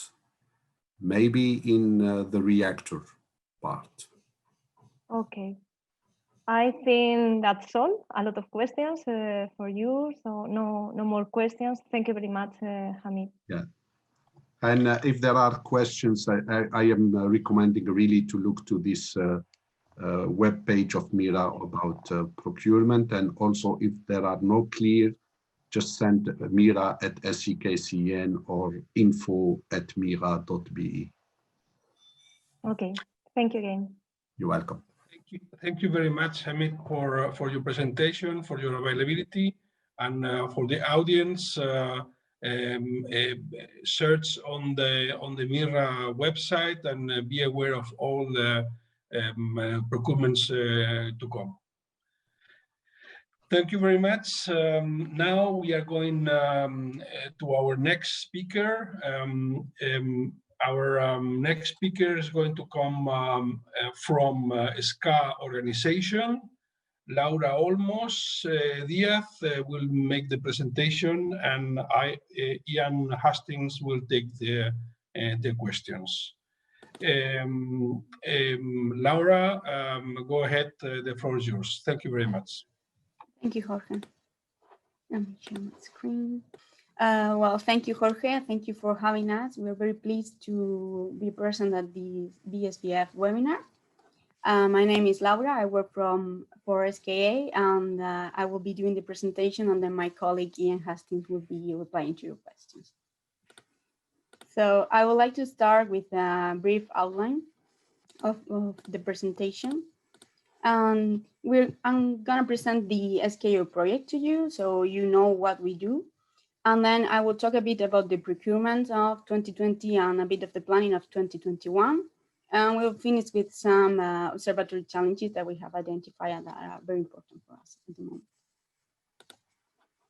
So to talk about the SKA project, we are talking about an international collaboration and partnership to build the world's largest radio telescope. Building and delivering this unique instrument represent a significant leap forward in both engineering and research and development areas. Our project includes one observatory, 2 telescopes, and 3 host countries, that will be the United Kingdom, Australia, and South Africa, that together with the rest of SKA member countries that you can see on this screen, will help us to explore the universe with the world's largest radio telescope. The construction will take place between 2021 and 2028, and the estimated cost in 2017 was 691 million euros. Once the telescope is completed, we intend it to be operational for over 50 years. The SK Observatory will be established as an IGO and will undertake the construction and operation of the SK telescopes. Well, our headquarters is located in Jodrbank in the UK. We will be around more than 140 people in full operation period. We are not in these numbers yet. Here are a couple of pictures of the facility on a very beautiful sunny day, which is not that usual. And then the telescopes are going to be located in Australia and South Africa. Australia will be home of SKA1 low frequency with around 130,000 antennas spread across 65 kilometers. And South Africa will host SKA1 mid, and it's 200 dishes across 150 kilometers. The dishes will be at about 15 meters. You can see here a recreation of the antennas in both locations. In Australia, the antennas will be small, looking like a small Christmas trees. And on Australia, on South Africa, sorry, they will be dishes, as you can see here. Why are the telescopes going to be in South Africa and Australia? Well, when looking for a location, one of the most important elements was the radiation. And as you can see here, the selected areas, be here and here, have very low radiation compared to other areas like our headquarters that is here. Radiation is a very key element to successfully operate a radio telescope, and that's why we chose these areas. But we've talked about the project and the location, but what drives the project? What is the goal of this telescope that we want to build? Well, the answer is simple. We want to explore the history of the universe to reply the big questions like, how do planets form? Or are we alone in the universe? Was Einstein right with general relativity? Or what is dark matter? And many more that we expect to provide an answer with our telescope. To reply to these questions, SKO will bring together a wealth of the world's finest scientists, engineers, and policymakers. Now I will move to the procurements of 2020 activity and the planning of 2021 at SKO. To understand our procurement strategy, it is important to consider that many of SKO's stakeholders have already invested a fortune and more than 10 years in developing the technologies during the pre-construction phase of SKA1. These stakeholders express their interest in having a continuity between the pre-construction and construction phases. And we have listened to them and have developed an appropriate SKA1 procurement strategy that can meet stakeholders' strategic objectives. Inevitably, procurement outcomes and funding have become conflated by this situation where countries will say, we will only give you X million euros if we know that we will undertake Y package of work. So in this case, while a competitive procurement model can deliver a very reasonable percentage of fair-work return, it does not necessarily guarantee continuity between pre-construction and construction work. That is why most of SKA1 construction activities are therefore conditionally allocated to specific member countries. This procurement model can offer the level of continuity sought by our stakeholders. However, we will try to maximize the healthy competition within the national markets whenever possible.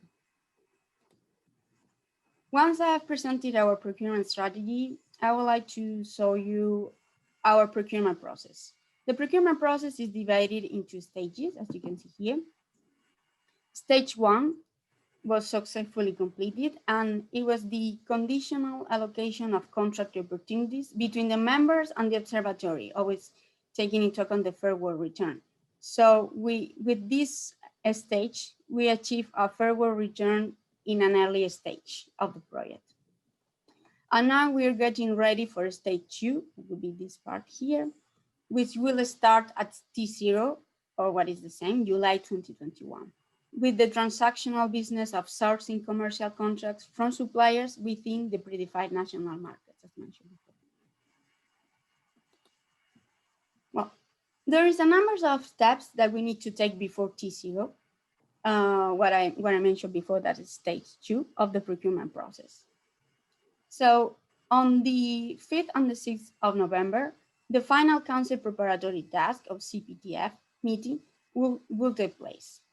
Then by December, we expect to have the first IGO council meeting where the policies previously endorsed by CPTF will hopefully be approved and the SKA1 construction proposal will be presented for approval. Then moving into 2021, from January to June, we will move to the formal transition from the current UK company to the IGO. And at the same time, we will start the contract preparation period in order to get ready for July 2021, when the SKA1 construction plan shall be approved. Then the tendering process for SKA1 will start and the first SKA1 contract will be awarded. The official start of the construction work in Australia and South Africa should happen around January 2022. This is what we estimate. As mentioned before, during the first half of 2021, we will focus on getting ready for T0. And to do so, we will further our ERP system development. We want to finalize the contract tender packs. We want to roll out and embed the SKO procurement policies and procedures. We want to develop and implement our procurement web portal, where there will be a supplier portal at the same time, and that we will use for the tendering. And we will also like to ramp out our procurement capacity, or what is the same, staffing. Staffing and getting ready for July 2021, when the conditionally allocated contract opportunities will be advertised in the countries where the contracts have been conditionally allocated only. Then the individual delivery plans and the outline of procurement plans will have been finalized, and the ILOs will understand what contract opportunities are available to their countries. From this moment, there will be a significant tendering activity during a very restrictive period. That will be a bit of the procurement that we have planned. And now I would like to move on to the last part of the presentation, where we want to highlight a couple of challenges among the many that the construction of the observatory will face. First of the challenges will be the data challenge. One of our biggest challenges once the observatory is working full capacity will be the data collection and storage. We expect that by 2024, the amount of data that will be collected and storage will be something around 600 petabytes, which is 600 times greater than the amount of data collected in 2017. Well, as you can see, it's a huge difference. But the data will be collected on the telescope, but there will also be a series of SKA regional centers, as you can see on this map here, where the data will be analyzed. And this will be spread among different countries. So data will be collected here, but we will also have another centers. So the challenge is not only the data collection and archive, but also the data flow from the science data processor centers that will be South Africa and Australia to the SKO regional centers spread around the globe. But this challenge we will have to worry about it once the construction phase is finished and the telescope is operating. We have another challenge that it's currently on and that really worries us. And this is sustainability. We're very concerned about building a sustainable observatory. And that's why we are considering environmental, social, and economic factors in the developing of these telescopes. We want something that meets the needs of the present without compromising the ability of future generations to meet their own needs. We are aware of the impact of the construction of the observatory, and we would like to implement a series of actions to minimize it. So we have, for example, divided the power consumption into 3 innovative design solutions. We are looking for renewable energy options. We will use video conferences to limit international travels, or we are also developing and implementing an SKO climate action plan that has already a number of local initiatives in place. So this will be all from my side. Thank you very much for your attention. I hope this has interested you to keep up with us. Now I will give the floor to my colleague, Ian Hastings. Thank you very much, Laura. So if anybody has any questions, particularly questions related to the timeline or to the procurement process, I'm here to provide answers, hopefully. Thank you very much, Laura, for your presentation, and thank you to you also, Ian, for your availability for answering the questions. So we will see if we have some questions from the audience. Yeah, thank you very much, both. Yes, we have received one question. Tendering is set to start from July 2021. When are the first market surveys expected to be used to companies via the ILOs? Okay, I can answer that question. So as mentioned by, as Laura mentioned during her presentation, our project is extremely allocated. So, you know, I think it's very similar to ITER in many ways, in that the various stakeholders funding the project wanted a lot of security, and they wanted effectively guarantees that they would be able to continue with pre-construction work into construction. So I think it's very important that people, if you come away with nothing else from this presentation other than the fact that, for example, the UK government knows what we'll be buying in the UK. The Canadian government knows what we'll be buying in Canada. The Spanish government has a good idea of what we'll be buying in Spain. And the ILO networks, so the ILO networks already really know what we'll be buying from their individual country. So, but to answer directly the question, we would hope to start tendering, well, advertising opportunities within the various countries. There will still be some opportunities that are open to everybody, more on the indirect work, like, for example, insurances or banking services, travel services. All these indirect services, which account for quite a considerable amount of money, more operational stuff, will be open to everybody. But the SKA1 construction activity, it's restrictive tendering, and the tenders will be restricted to the countries that effectively are in pole position with the allocation. Okay. One more question. Will the procurement lead by the IGO or by the member states in kind? By definition, the in-kind, by definition, in-kind is always the member state that actually carries out the actual procurement, unless, you know, that's the way in-kind works, isn't it? Okay. I think there are no more questions for you.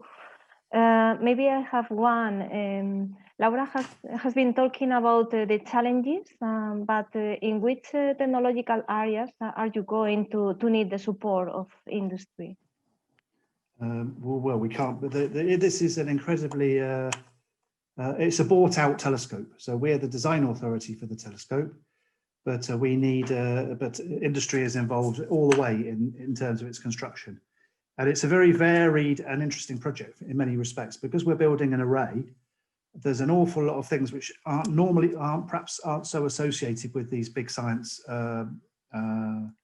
projects. For example, 130,000 off low antennas is, you know, you don't normally get these sort of volumes in a big science infrastructure project. We're building an aircraft, a small airport in Australia to service the low observatory. We don't normally get to do this kind of thing in big science infrastructure projects either.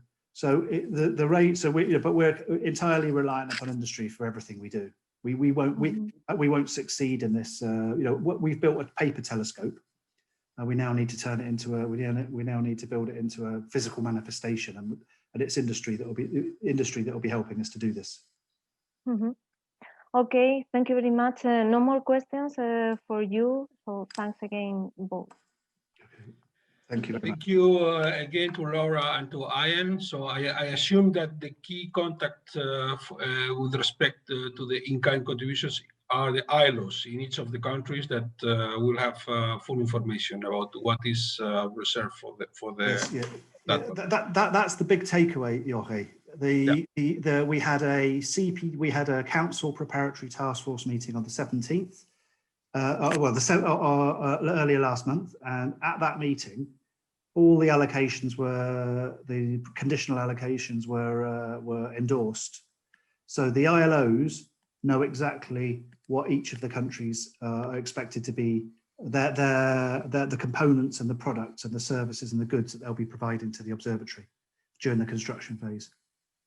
Very well. So this is clear, and now industry knows where to get the information.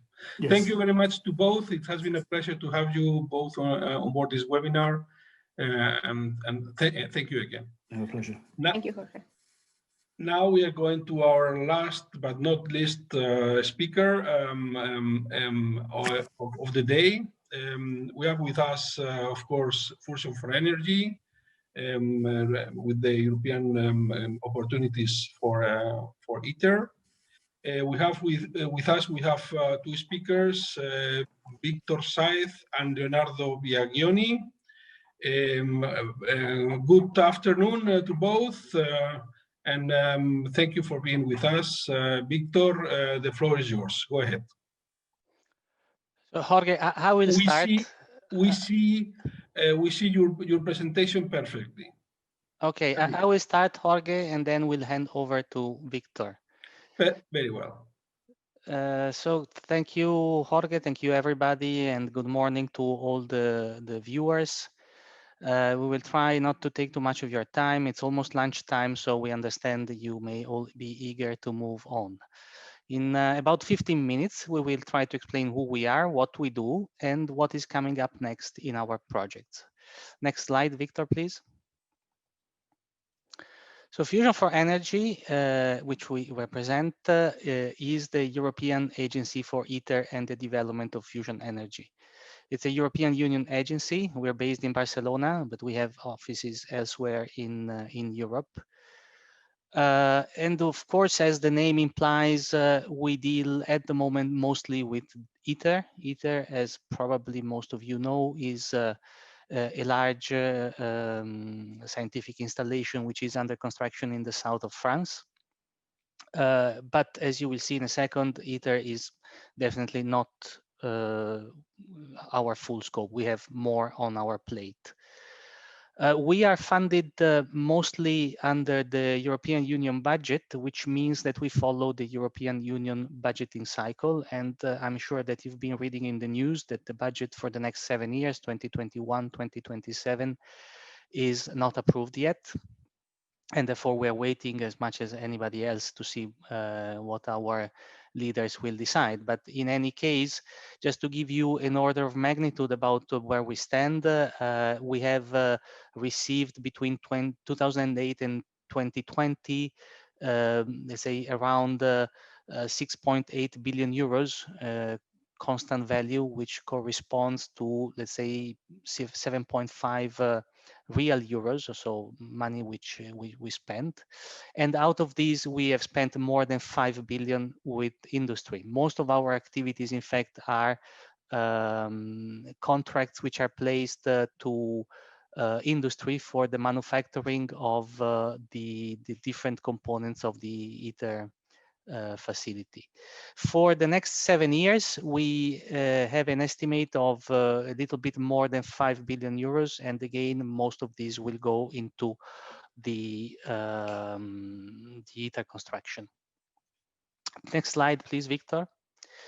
As I said, ITER is not all of our activity.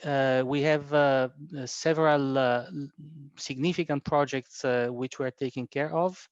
In particular, now in the short term, in fact, it's a machine and installation which is complete and about to start its operations. We are managing the collaboration with Japan for the JT60 SA tokamak. It's built in Japan.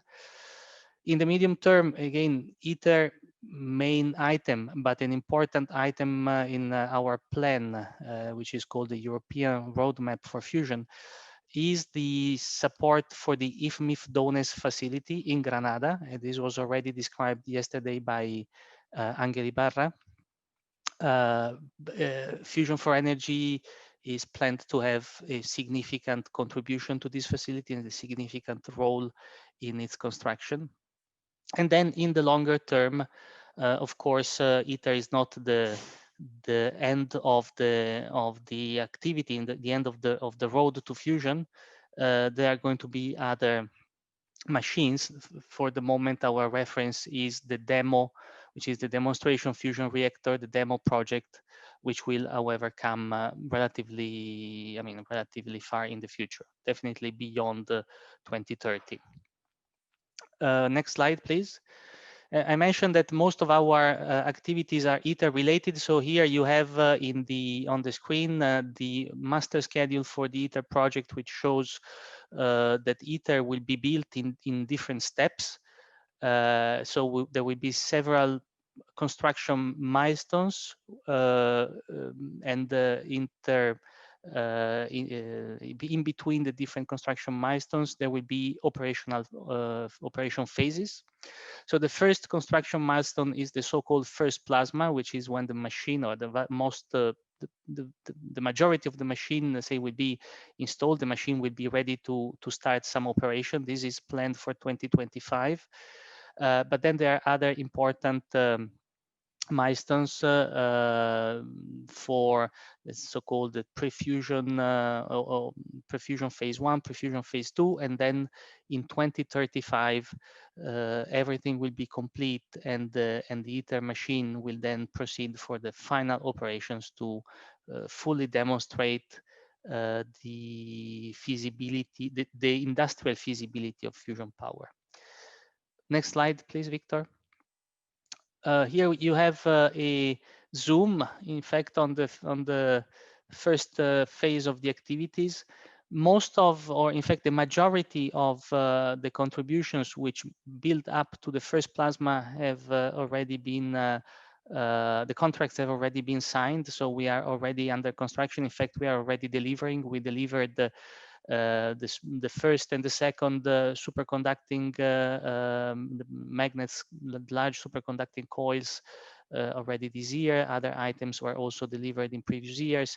And now in the next 5 years, until 2024, 2025, we will complete the deliveries for the first plasma. Next slide, please. But as you've seen from the budget, in fact, as much is still to come, because we are now either procuring or we're about to procure all the components which will make up the following steps in the machine construction, and which Victor will just present in a few minutes. I'm just, before handing over to Victor, in fact, I just want to clarify that, of course, some of the big components are now under construction, so we will not have in the future a lot of large magnets, a lot of large vacuum vessels. There will not be a lot of, this heavy infrastructure, which was the most part of our procurements until 2020. But there are still going to be some significant procurements, and there are still going to be significant civil infrastructure activities because there are, the buildings hosting the machine are almost completely a responsibility of the European contribution. We have already delivered some buildings, but there are more coming, and Victor will spend some time about this. So I now hand over to Victor. I suggest if there are questions about this first part, that we just wait until the end and we go for the questions all in one go. Thank you, Victor, please. Okay, thank you, Leonardo. Well, prior to getting to the details of the forthcoming business opportunities, I would like to recall the existence of our FRE industry portal that you have the link on the top of the slide there, because this is the one-stop shop for FRE, for Fusion for Energy, to contact or to make publicity of our business opportunities. So in case that any of you have not registered and that you are interested in the kind of activities that we have for procuring, I will highly suggest that you register there. As you can see in our site, there is a section called calls, actually, where we have information about the call for tenders that are published. The ones that you have on the screen now, for instance, are all the call for tenders which are currently open. I will not elaborate in the slides, in the subsequent slides about these call for tenders because, well, first they have been already published, and then you can click here and have the details about these call for tenders in case you need. Then I will also want to take the opportunity to express our gratitude and appreciation for the work of the ILOs, who are essential for the success of our procurement activities and with whom we are in constant contact. So you see in this circle here, there, in case that you don't know the ILO corresponding to your country, then you can go there and check so that you can contact them because they have first-hand information about our activities. Now I will move to the forthcoming business opportunities. I will begin with the EMBL, the 1080. The target for this call for tender is November this year. And this is about the need for ITER. ITER will need about 8.5 kilometers of 316 LN stainless steel cooling pipes to cool down the first wall. So the pipes and the supports together, they are called the manifold, and you can see them on the right on the picture. A market survey was published in February this year, and as I was mentioning, we are ready to publish within a few weeks. Then we also have the 1094. The purpose of this contract, of this call for tender, is to have some advanced auditing capabilities to help FRE in the management of a specific kind of cost plus fee contracts that we have for the manufacturer of the blanket first wall panels. We also have in this project team, in the EMBL, we also have the 1112. The market survey is closed for this call for tender, and the call is expected to be published in the first quarter of 2021. The subject matter of this call is the procurement of pins, sleeves, and links around 4,700 units made of steel 660 or aluminum bronze that will be used to attach some of the components of the diverter. I'm referring to the inner vertical target, the outer vertical target, and the dome that will have to be bolted in their frames using these pin, sleeves, and links. Let's move now to diagnostics. On this, we have the first one, the 1084. This call for tender is addressed to operators of radiation test facilities to test some components. Actually, we have an info day on this specific call for tender today at 2 p.m. So in case that any of you were interested on this, you are welcome to register and to go to the industry portal and to participate in the info day for this call for tender. Then we have the 1126. This, I would like to underline, this is a particularly interesting business opportunity with a budget going beyond 20 million euros because there are many components here. We have optical, mechanical, cables, etc.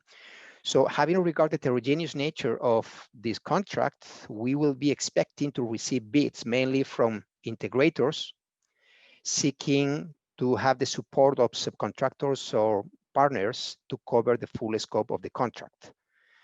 So a market survey could be launched before the end of the year, hopefully, and most likely that we may have also an info day to facilitate and to foster the contacts between potential partners.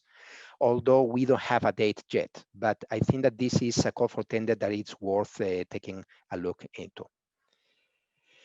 Then we move, as Leonardo was mentioning, to the buildings. The first one, the site buildings and power supplies. We have the TV21, which is going to be published before the end of the year, hopefully, which deals with the retrofit and finishing works for the tokamak complex and surrounding buildings. The market survey for this call for tender was published in July, and it's now closed, and it raised quite a lot of interest from the people, having regard the number of different skills which are needed for running this contract, even though all these different skills are related to civil engineering, civil work. The total amount foreseen for this contract goes beyond 150 million euros, which is quite a quantity, and it will be shared across 6 lots. Namely, facility services is the first lot, then we will have structural and other metal works, another lot for site works, infrastructure and waterproofing, then another one for cladding, roofing and finishing, yet another one for electrical, instrumentation and control, fire detection and earthing and lightning works. And finally, there will be another lot for mechanical, heating, ventilation, and air conditioning and fluids. So the publication of this TV21 call for tender is, as I was mentioning, it is very, very close, it's imminent. And then we have the hot cell complex. If I made a joke, this is going to be the hot thing for the next year, because the hot cell complex is a key facility in the design of the ITER project. You have here in the link on the screen, you have the details of the info day. So the details and presentations of the info day that were presented on the 4th of June. I will not deal on this very much because, well, you have there all the information, but well, just some few notes that to put you in the context. As I was mentioning, the hot cell complex is key. It consists of 3 buildings of nuclear class, the hot cell building, the rad waste, and the personnel access and control buildings. This is a big procurement package, and the procurement will be shared between ITER, International Organization, and Fusion for Energy. So the project integration will be shared between FRE and IO. Then ITER IO will be responsible for the rad waste and the remote handling system works. And then Fusion for Energy will be responsible for civil works, building services, and mechanical and electrical works. So I will recommend that you take a close look on our website again and the ITER.io website, because for sure this very big contract, we will have to be publishing some further information because, well, I think it is worth informing the supply chain prior to launch of the call for tender. Then we move into antennas and plasma engineering. We have here the 1120. The scope of this contract is the final design, manufacture, assembly, testing, and delivery of the electron cyclotron upper launcher plug, which you can see on the left, and X-vessel waveguide systems. A market survey for this call for tender was published on the 30th of July. It is closed now. And the answers have been shared among the respondents on some few days ago, on Tuesday, 22nd of September, because in our market surveys, sometimes we give the opportunity for those attending, or sorry, for the respondents to a market survey, whether they are interested in that their name is shared with other potential, with other respondents, so that they can create well potential partnerships. This was the case, and then the names have been shared between each other some few days ago. The value of this contract is high, a bit below 100 million euros. So again, this is a big contract. We will also have, you can see on the screen, the OP 1042, which will be only launched after the the 1120 is launched, which will provide support to FRE, is support to the owner for such a big contract. I think, Victor, it's yes. maybe just to provide a scale, the picture you see of the plug, you should think this is something more or less the size of a minibus. Yes. It's not a small component, not a small subsystem. It's a pretty large subsystem.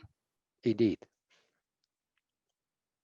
Okay, now we are moving into supporting activities. There we have two call for tender about to be launched on nuclear safety.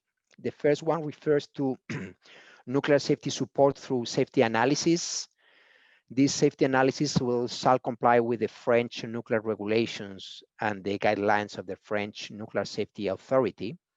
And then we have also another one, the second nuclear safety call for tender on inspection support, which may include resident experts, actually inspectors, to work at the premises of FRE, either in Barcelona or in Cadarache.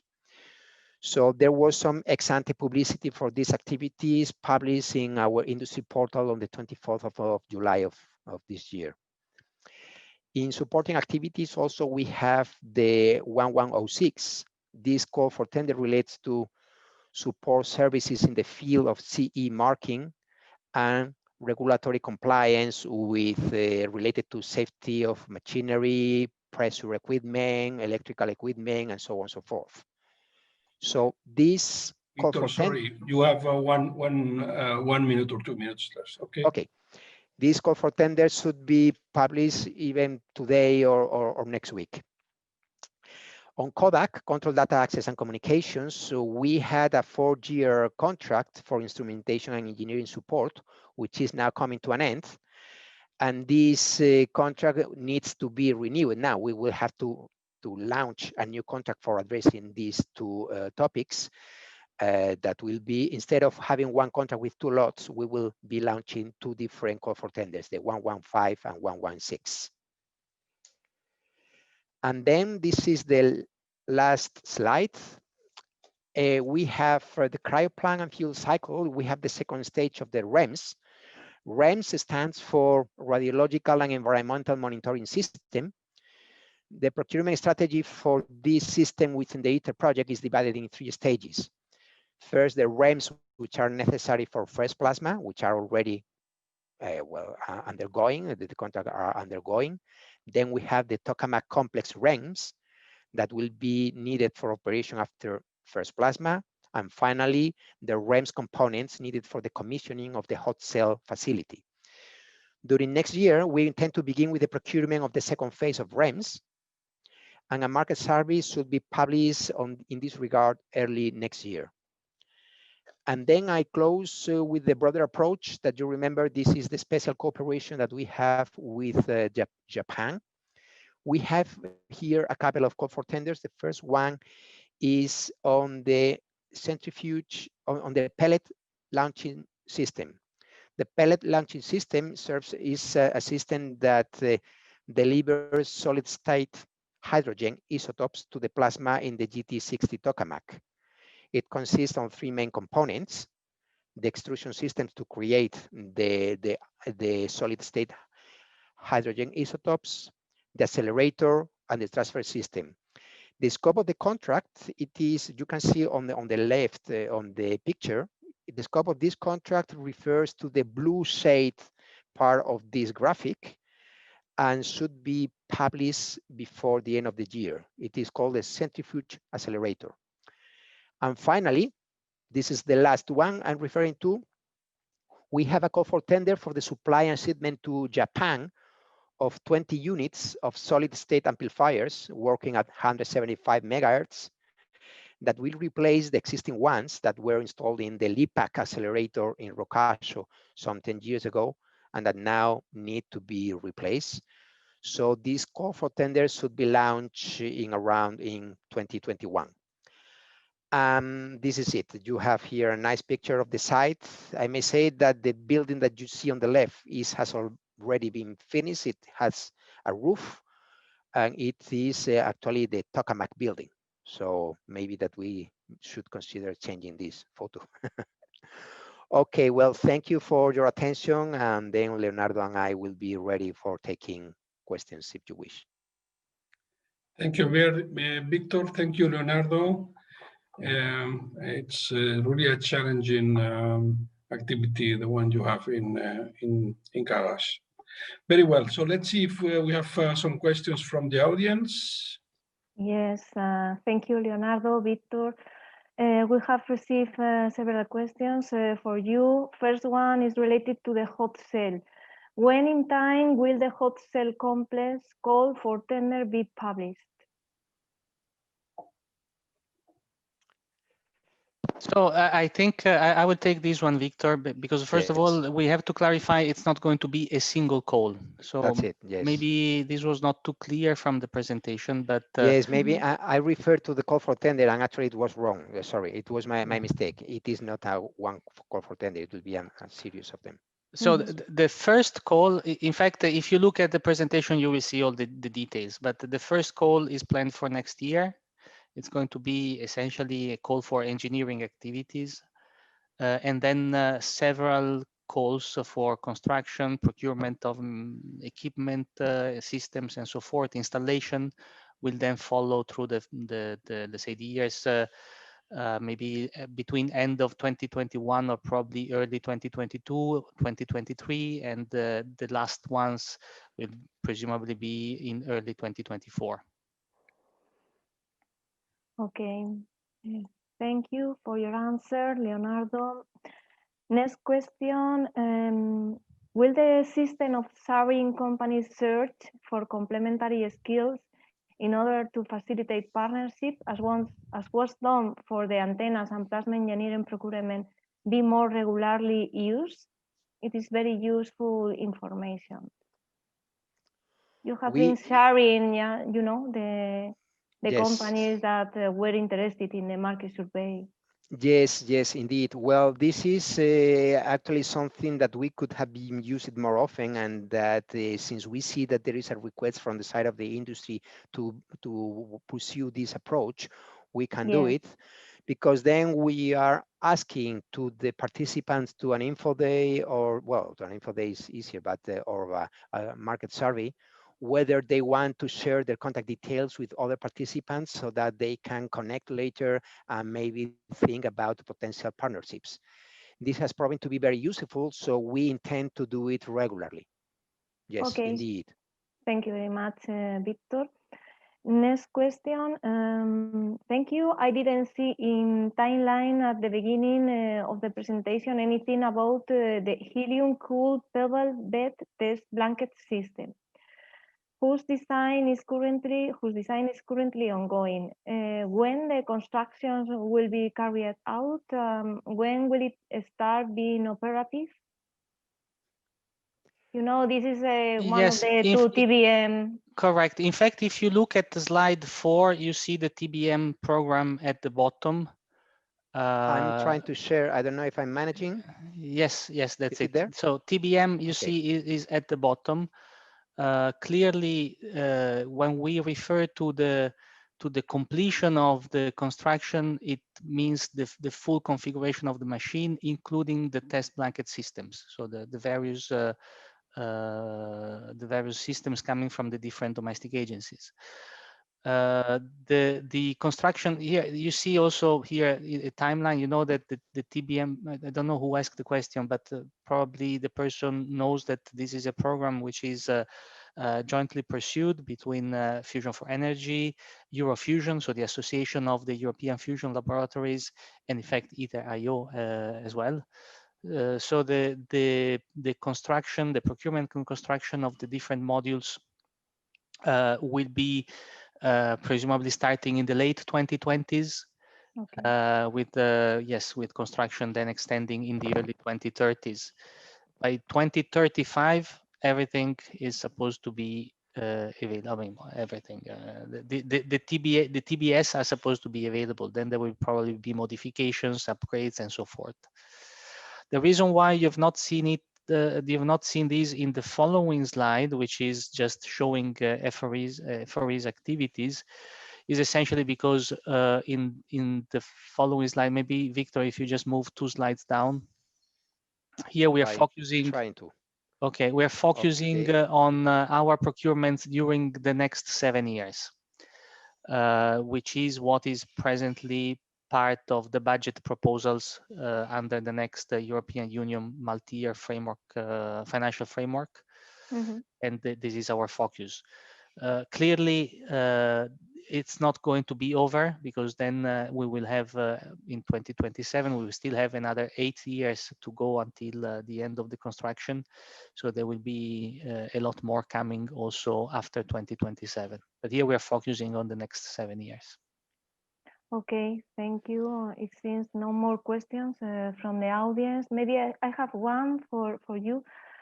If there is a first of a kind machine that is now starting the assembly phase, but in the way of this impressive success, you have faced a lot of challenges. Maybe Leonardo, Victor, you could give us your impression about which have been the most important challenges.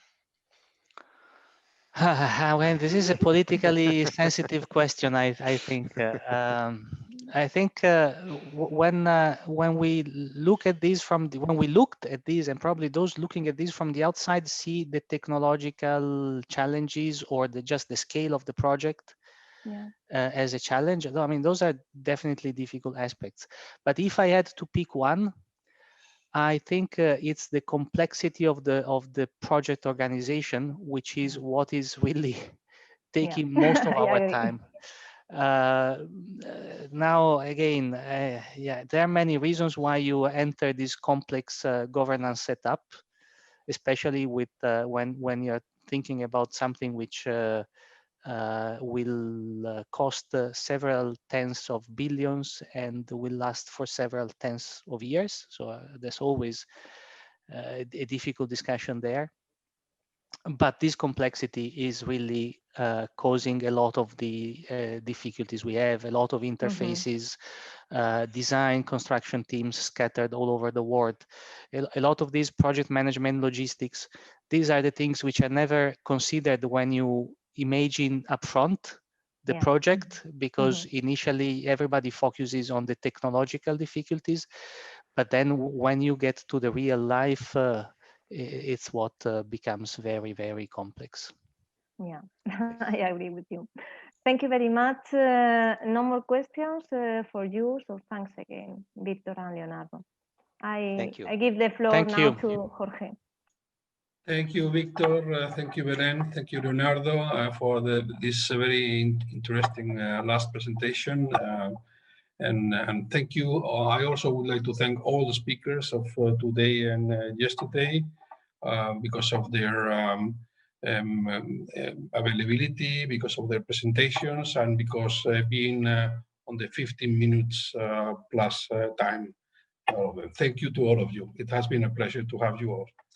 Now, what we are going to do is conclude with some feedback from you prior to going to the conclusions that will be given by Roberto.